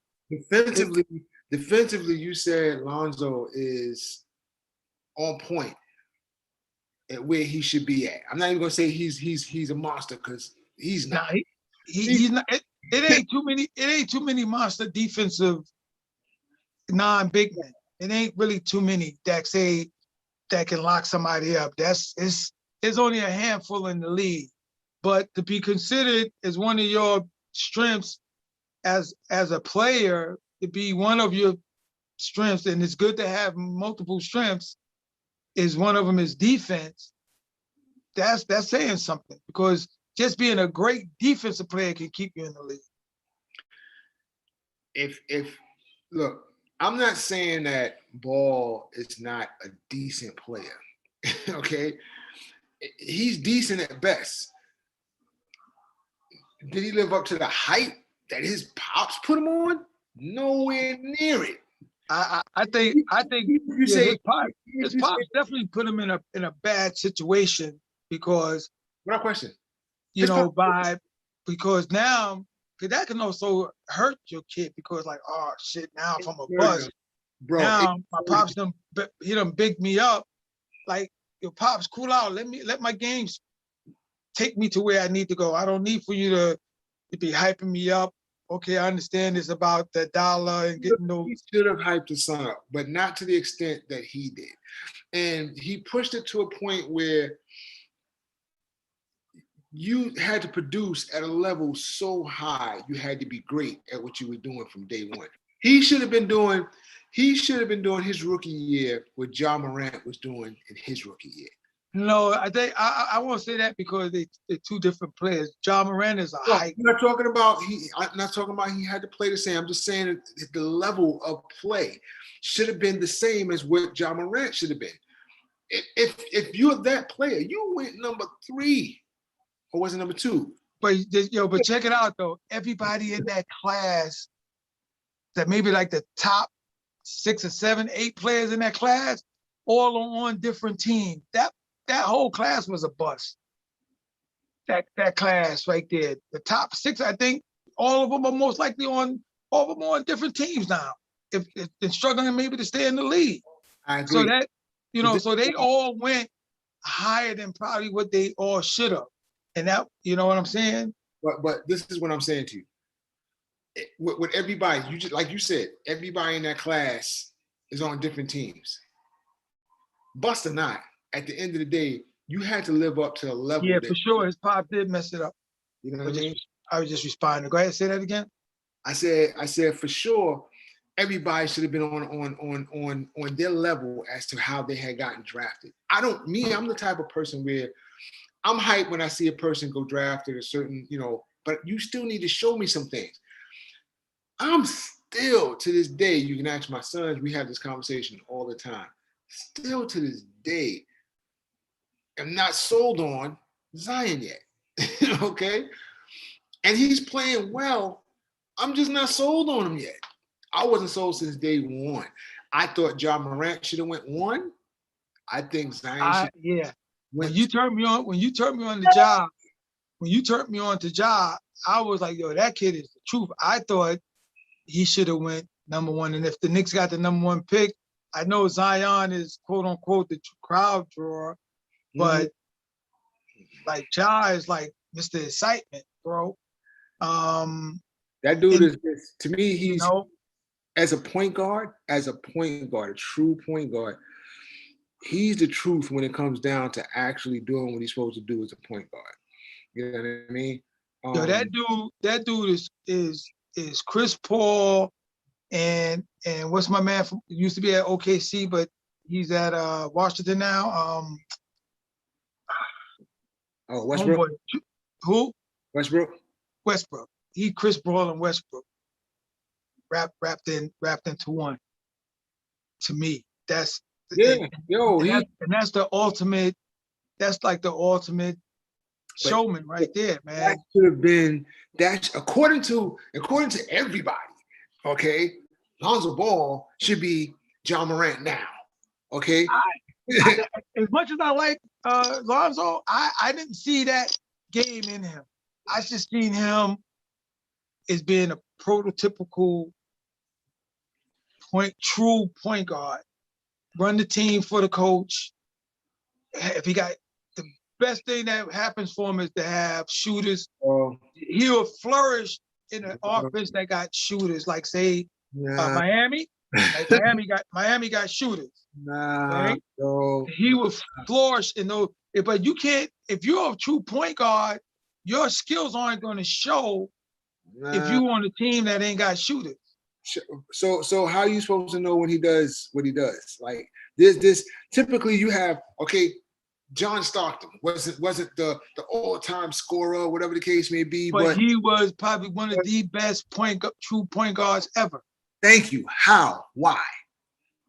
Because one, he had the mailman, and they had a good 1-2 tandem, and they had The mailman was the only one that got the assist from him. So who and they had shooters. Remember, what's my man name? They used to be the Knicks coach. They had him, shooter. He had shooters on that team, and athletes. And he had down low. What you're saying is that he had shooters, but he was the one to facilitate to get the ball to those shooters so that they can do what they had to do. Right or wrong? Yes. That's not Lonzo. That's because not Lonzo never had that. Still don't have it. He never had that. You don't. Okay, but you don't have to have pure shooters to be able to get the ball to them. Now, if they mess up, now hold up. You can't say he ain't getting it to him. They ain't hitting the shot. Oh, come on, don't do that to me. Yo, bro, what was his yo, bro? What was his statistics as a rookie? As a rookie? As a rookie.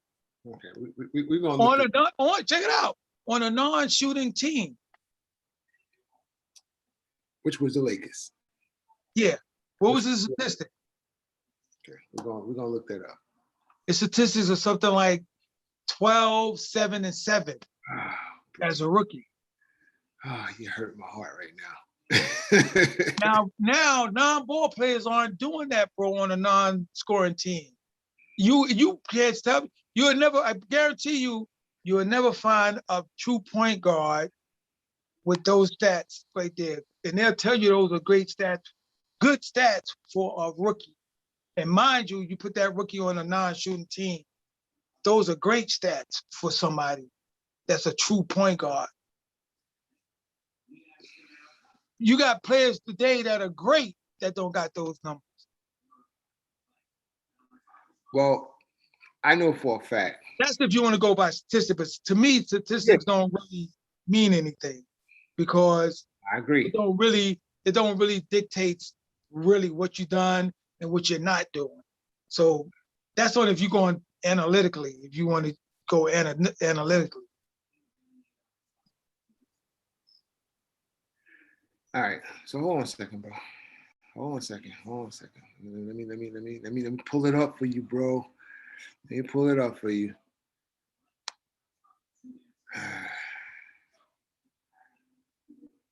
My brother. Let's talk the stats. Let's talk. And at the worst, 9, 7, and 6 or something like that. All right. So as a rookie, he's now in his 4th year. Yeah, he in the 4th? Damn. He's in his 4th year. He's trash. Did he digress? He's trash. But let's hold up. Did he digress? I don't know. I can can you see it now? Yeah, I can see it, but it's too small. I can't see it. But all right. I just heard, did he digress from his rookie year? So his rookie year, he only played 52 games. All right. He averaged 34 minutes a game. He scored 10 points a game. Let's see. Let's get to the point where it actually matters. He was shooting 36%. Well, we know he can't shoot. So that's for a fact. Forget about 3 points because he can't shoot. Forget about free throws because he can't shoot. Okay? He's at 45% for free throws. Damn, that's probably one of the league's worst. Okay. He was averaging 7.2 assists per game with almost 3 turnovers a game.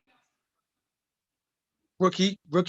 That's those are stats. But actually, you got great players. They average 2-3 turnovers a game. So I don't even that's hit or miss. Only because great players turn over too. So you're killing me right now. And I'm only going by statistics. So Right. This is all statistics. I'm not look. I'm not giving anything else. This is all statistics. all right. So what I say? I said he was 12, 7 and 7, right? That's kind of close, right? He is right now. No, rookie. His rookie year. Oh And no, that's on the he's 10, 7, and 2. Oh no. I'm sorry. Back up. Yeah, 10, 10, 7, 7. and 7, right? Yeah. Rookies on bad teams don't do that, bro. On no, not bad teams, Don, shooting teams. They don't got those stats, bro. Now you show me any other rookie. We're talking about the Lakers at a time, like you said, didn't have shooters. They didn't have a big man to rebound. You understand what I'm saying? So everybody was going for a board. We talking about the Lakers in 17 and 18. We're not talking about the Lakers with LeBron and AD and nah, bro. We talking about the Lakers when they didn't have a big man like that. So yeah, of course he was gonna go in there and grab a read. How do you know that? Let me explain to you. Get to New Orleans. Okay, he's averaging 14, 4, and 5. Why? On the rebounds, 5 on the rebounds. 4 on the rebounds, 5 on the assists. 4 on the rebounds for a point guard. That's not good, bro. But why is it half of what he was? Because he got horses down there now. Thank you. See, he didn't. So that's why he don't have to do it. But still, look at those 4. Those 4 is still great for a point guard. 4 rebounds. That's great for a point guard. The average point guard is probably getting 2, 3. And this makes him a monster, son?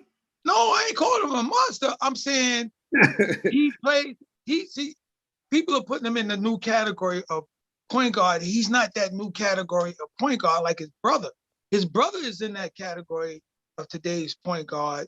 But Lonzo is more of a true point guard that his game is predicated on having great teammates that can shoot.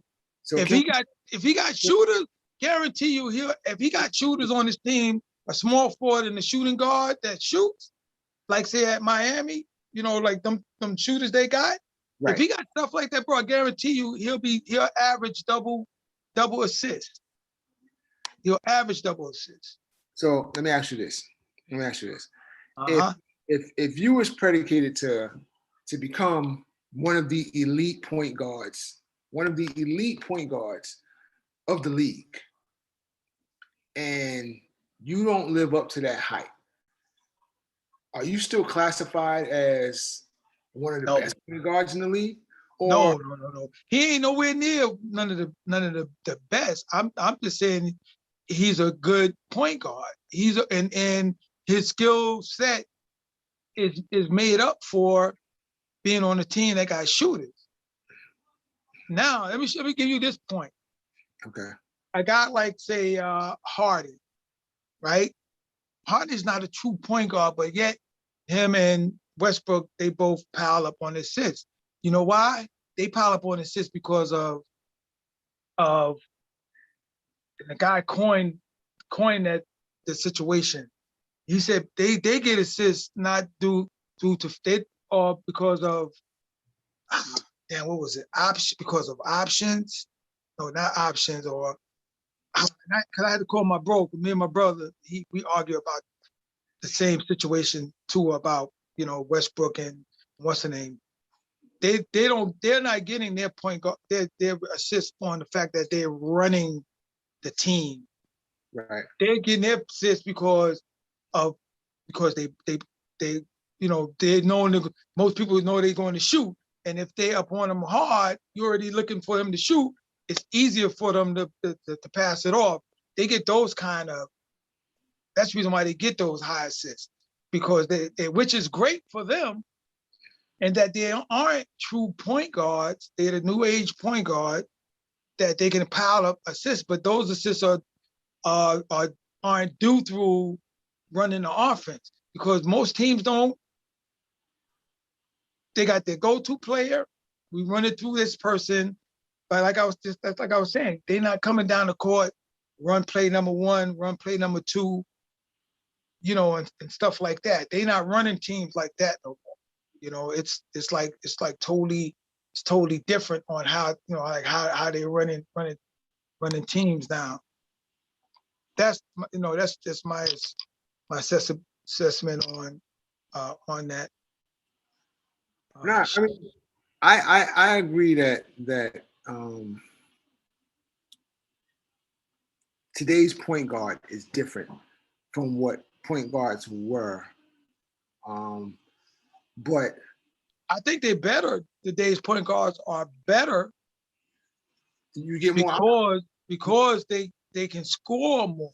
You get more but they're tweeners though. Like that's what if you know, like someone like come on, like when you're getting guys like Iverson that's scoring like that and leading the league in scoring or whatever and up there every year, you don't, to tell you the truth, you don't really, the old school coaches and old school basketball people, there's nowhere in the world exceptional point guards would be able to do that. You know, Tiny A,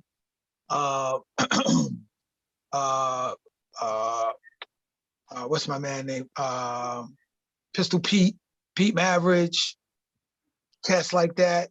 Those guys was, well, you know, Pete Maravich was a nut. So, you know, those kind of point guards like that, you know, Calvin Murphy, Randy Smith, Archie Clark, like, you know, a lot of guys that are here on here now probably don't even know those names. But if you do your homework on those cats, you'll understand. But those kind of point guards, those are those type of point guards that preceded this new style age. Those guys did the same thing what these new point guards are doing now, where they'll lead their teams in scoring. But throughout the history of a majority of basketball, it was always, you know, you feed the ball down to the low post dude or the shooters and stuff. But the game has gotten away from there, though. Mm-hmm. Nah, I agree. I do believe and I think too, in order to understand, really for most people to understand what I'm saying is, you have to have seen basketball in the 60s and early 70s and really know but you have to be a certain age to really have comprehended what basketball was back in the early 70s. You know, you have to be like my age and maybe a little older to really understand what you was watching back there, because it's kind of hard for a 5-year-old, 6-year-old to really understand what he's kind of like watching. They might can do it now because the way basketball players are seen now and the entities that they're seen in, it's easier now for a 6-year-old who's like can understand kind of like, because what's going on. But back then, all you seen in New York City was the Knicks on Channel 9, and maybe the Nets every once in a while on Channel 11 or something. You know, you didn't see multiple games like that, you know. So you'll have you need to have been able to watch a lot of basketball early 70s to get a good understanding now of true point guards, because the Steve Nash, John Stockton probably like, and Chris Paul will probably be like great true point guard. They'll probably be the last of the Mohegans. You're probably not going to see point guards like that no more, ever.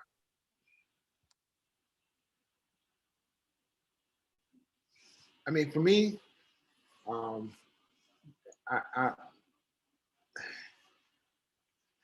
when I think of, you know, pure point guards, you know, there's not too many of them out there, you know, nowadays that you can call, because everybody wants to be a scorer.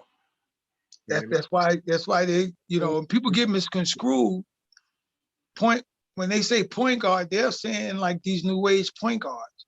You're not hearing nobody say true point guard because there's not many of them. It's probably 6 or 7 in the league, maybe. Yeah, maybe. And that's why, you know, when I look at things,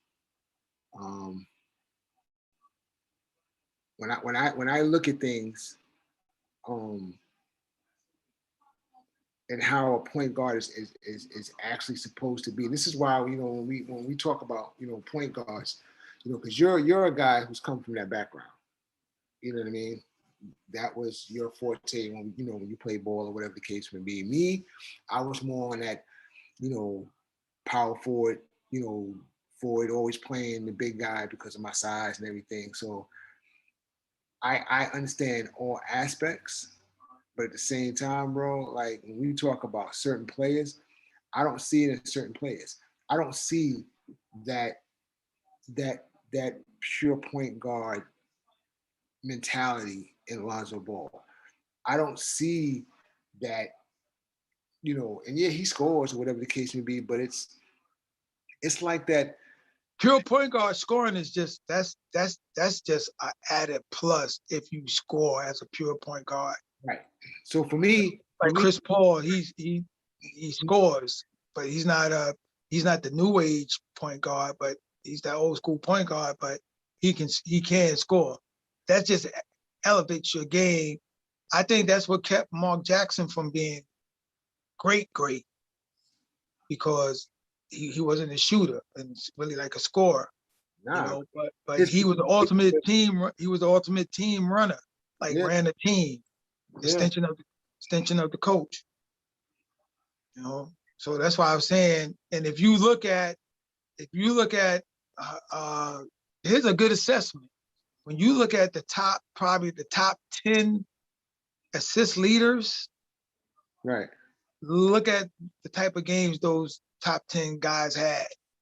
There was all probably, and I don't even know right off the top of my head, the top 10, but I guarantee you the top 5 are true point guards.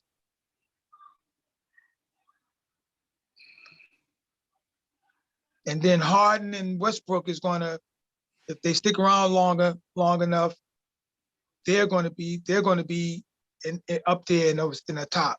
I think, and you know, I keep forgetting Jason Kidd, one of the greatest too. You know what I'm saying? Without question. Yeah. I mean, and actually, he gets overlooked in a lot of conversation. Mm-hmm. A lot of conversation where he should actually be more included than anything else. You know what hurt Jason is the same thing that hurt Mark. The first few years in the league, they couldn't shoot. I agree. That's what hurt them. You know, they didn't knock it down with consistency.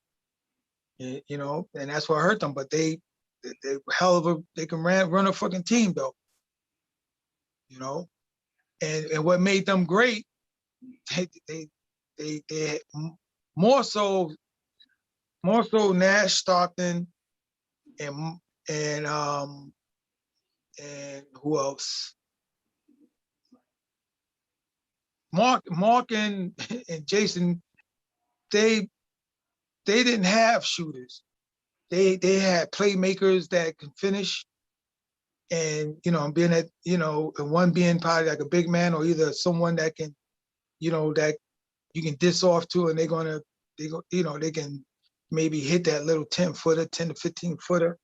And that's what made Stockton so great, that Malone he can hit a 15 to 20 foot, and stuff. But is that the days, what you're looking at now, those are the days leaders in the stats? Those were today's games leaders. Oh, these are game stats. Oh. Now this is the season leaders right now. Oh, right now these are still in the categories. Yeah.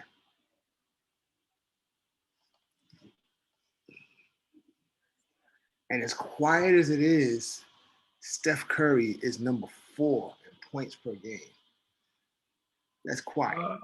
Averaging what? Steph is 20, averaging 29. yeah.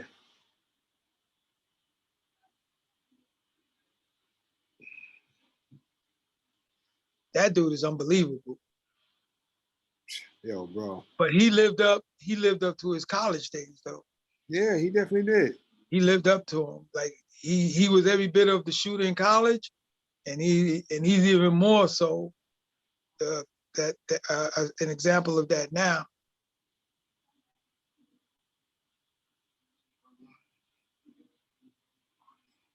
And I know with the 3-point shooting, it's you have to hit at to be like where he's at now. You had to have hit over or taken or hit over a certain amount of 3-pointers to be considered in the 3-point category. Yeah. And that's crazy. To be at a 56 clip for Tony Snell's. Oh, that's crazy. His percentage is ridiculous. But I mean, yeah, Bobby Portis put up enough to get, and he's still at 48. But he can shoot it though. Yeah, percentage-wise, that just means that he's consistent. Mm-hmm. You know, that's what you want. You want consistency. It's like all those right there. You can tell, except for Joe Smith, all those up there. You can tell that the only but they're on that cusp of they didn't take too many and they didn't take too less. They took just enough to make that margin. You know what I'm saying? Because guarantee you throughout, if they shot a lot, like say like Curry, so Right.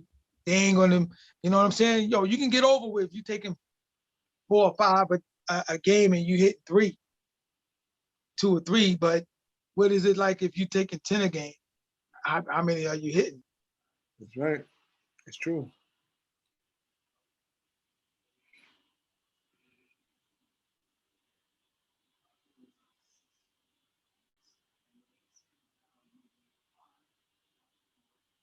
Well,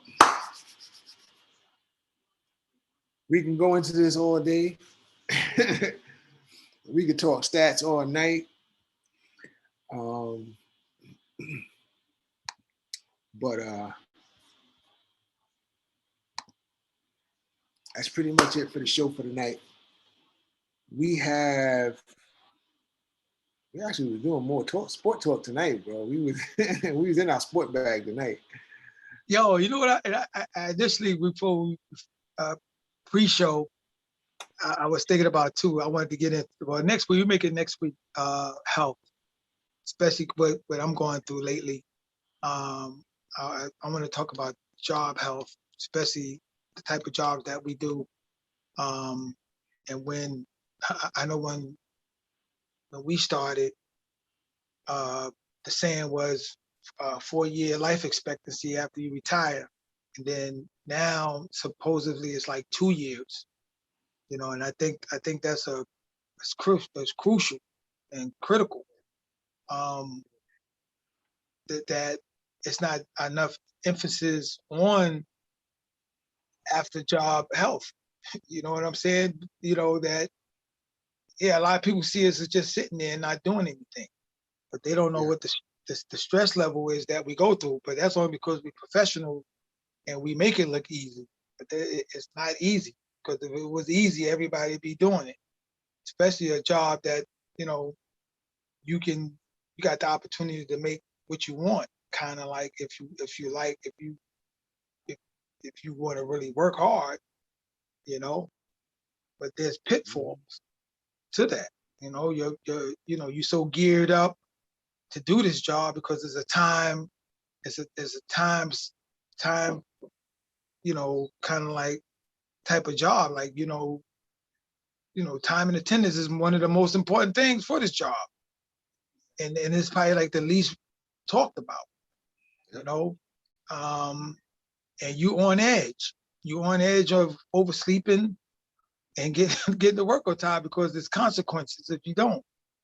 You know, that's stress. That's just alone, that's stress. Oh, that's right.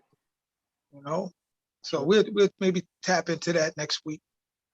So, but we thank the brothers and sisters that popped in and carrying conversation. We're gonna probably one day start letting people come into the Zoom, maybe and chat live. Something like that one day. Maybe we'll do that. Keep it simple and positive. Especially when we got cats in there, like we just had cats in that, keep the chat busy. Those are the type of cats we would love to join us, and carry conversation and stuff like that. Without question. We always push for positive conversation. You know what I mean? For sure. That's definitely, you gotta, when you ain't feeling right, call out. Word up. My last 2 call outs was on the bus. Call the ambulance. This is why we gotta have these conversations, because it's important. Mental health. Our mode is always, for everybody to be safe, for everybody to be cautious, for everybody to be health conscious.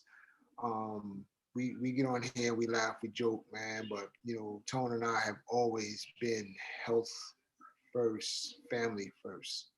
You know what I mean?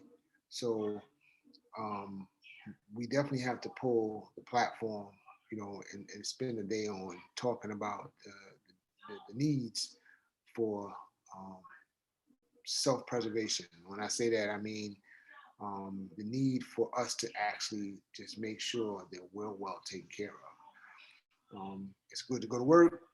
It's good to put that time in. But there are stresses that come with that, you know what I mean? And we have to realize that and take that into account, so that we can help to prolong. I just had a conversation with my mom today, and she said that a friend of hers had passed away. She was 105,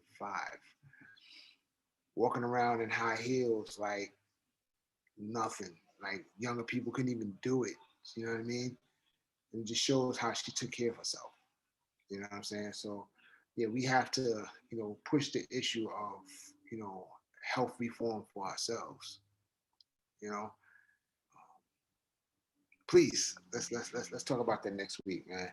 We can do sports all day, every day, man. I promise you. When I tell you, bro, we go through. Tone tell you, me and my kids, man, and I include my daughter. If you didn't understand, ask Tone. I want to tell you. Yo, the most remarkable knowledge of some young folks that I've ever seen, that with knowledge of not just basketball but multiple sports. I'm like amazed, because I be hearing them saying, well, I'm just not into it like I used to be, but I hear them talk about it now. I'm like, damn, who the hell is that? Tell you what team they on, what position. Like, that's crazy. I was like that back when I was following sports. Where the best time to follow sports is when you can watch them in high school and then mature to the league. Because when you watch from high school, you keeping up with all the people that's the best of the best in high school, coming up to college and the best of the best. Then so you know who's who. But like now, I couldn't tell you what college player or who. Football, basketball now too. I don't know nobody. Bro, nobody. If you think this show is entertaining, man, you've got to watch Talk Cafe when the next season come out. It's just as entertaining, if not more so hyped and energy, bro. Like when we talk about how the knowledge of their sports etiquette and stuff like that. But what carries the show is that they're so well rounded. So man. rap, music. I'm telling you. They cover, to be so young and knowledgeable is like, they don't know. There's a difference between knowing and being knowledgeable, because anybody could know, but to be knowledgeable about what you know is different, and they possess that. In short term, what he's saying is the difference between knowing and knowing.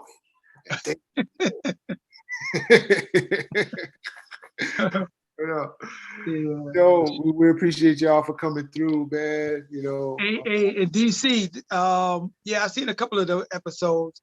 Yeah, it was pretty good. A couple of the episodes that I seen. oh, the hip hop, what's his name that he was Hip talking about? Hop Uncovered. Yeah, Yeah, I seen a couple of the episodes. I haven't caught it yet, but I promised him I was gonna watch it, so I'm gonna hit it up one day. Yeah, Um, it's pretty good. Yeah. Yo, we never have enough time, bro, to actually talk about everything. Yo, we leave the table with 1,000. Yo, if y'all don't think that we don't do research, like, yo, we got questions upon questions upon questions. Like, yo, this all I'm saying is that we talk it out. We never finish what we said we gonna finish talking about. You know what I mean? But I appreciate y'all coming through. No doubt. Jazz, I love you like a brother. You know how we do, my man. For sure. Guys, please be safe. I know they dropping a lot of these protocols, mandates and stuff, but the virus is still out here. Let's please mask up. Let's sanitize. Let's keep ourselves healthy so we can keep enjoying our companies, man, and get this virus out of here so we can get back to some type of normalcy. You know what I mean? Summertime is coming, man. I know we want to hit the grill, the barbecues, and all of that stuff like that, man. I've been dying to actually have an official barbecue, but Jazz already know, bro. Like, I love to hit the grill. I ain't gonna lie. I call you up. I was like, yo, what you doing, man? I just threw a little something on the barbie. Jazz know I love to hit the grill. But love you guys, and please come back next week, and just please be safe. All right, family, and always stay woke. Stay woke, baby. Stay woke. Hold up. All right. Peace and blessings. Love you, bro. Peace. Love you, bro.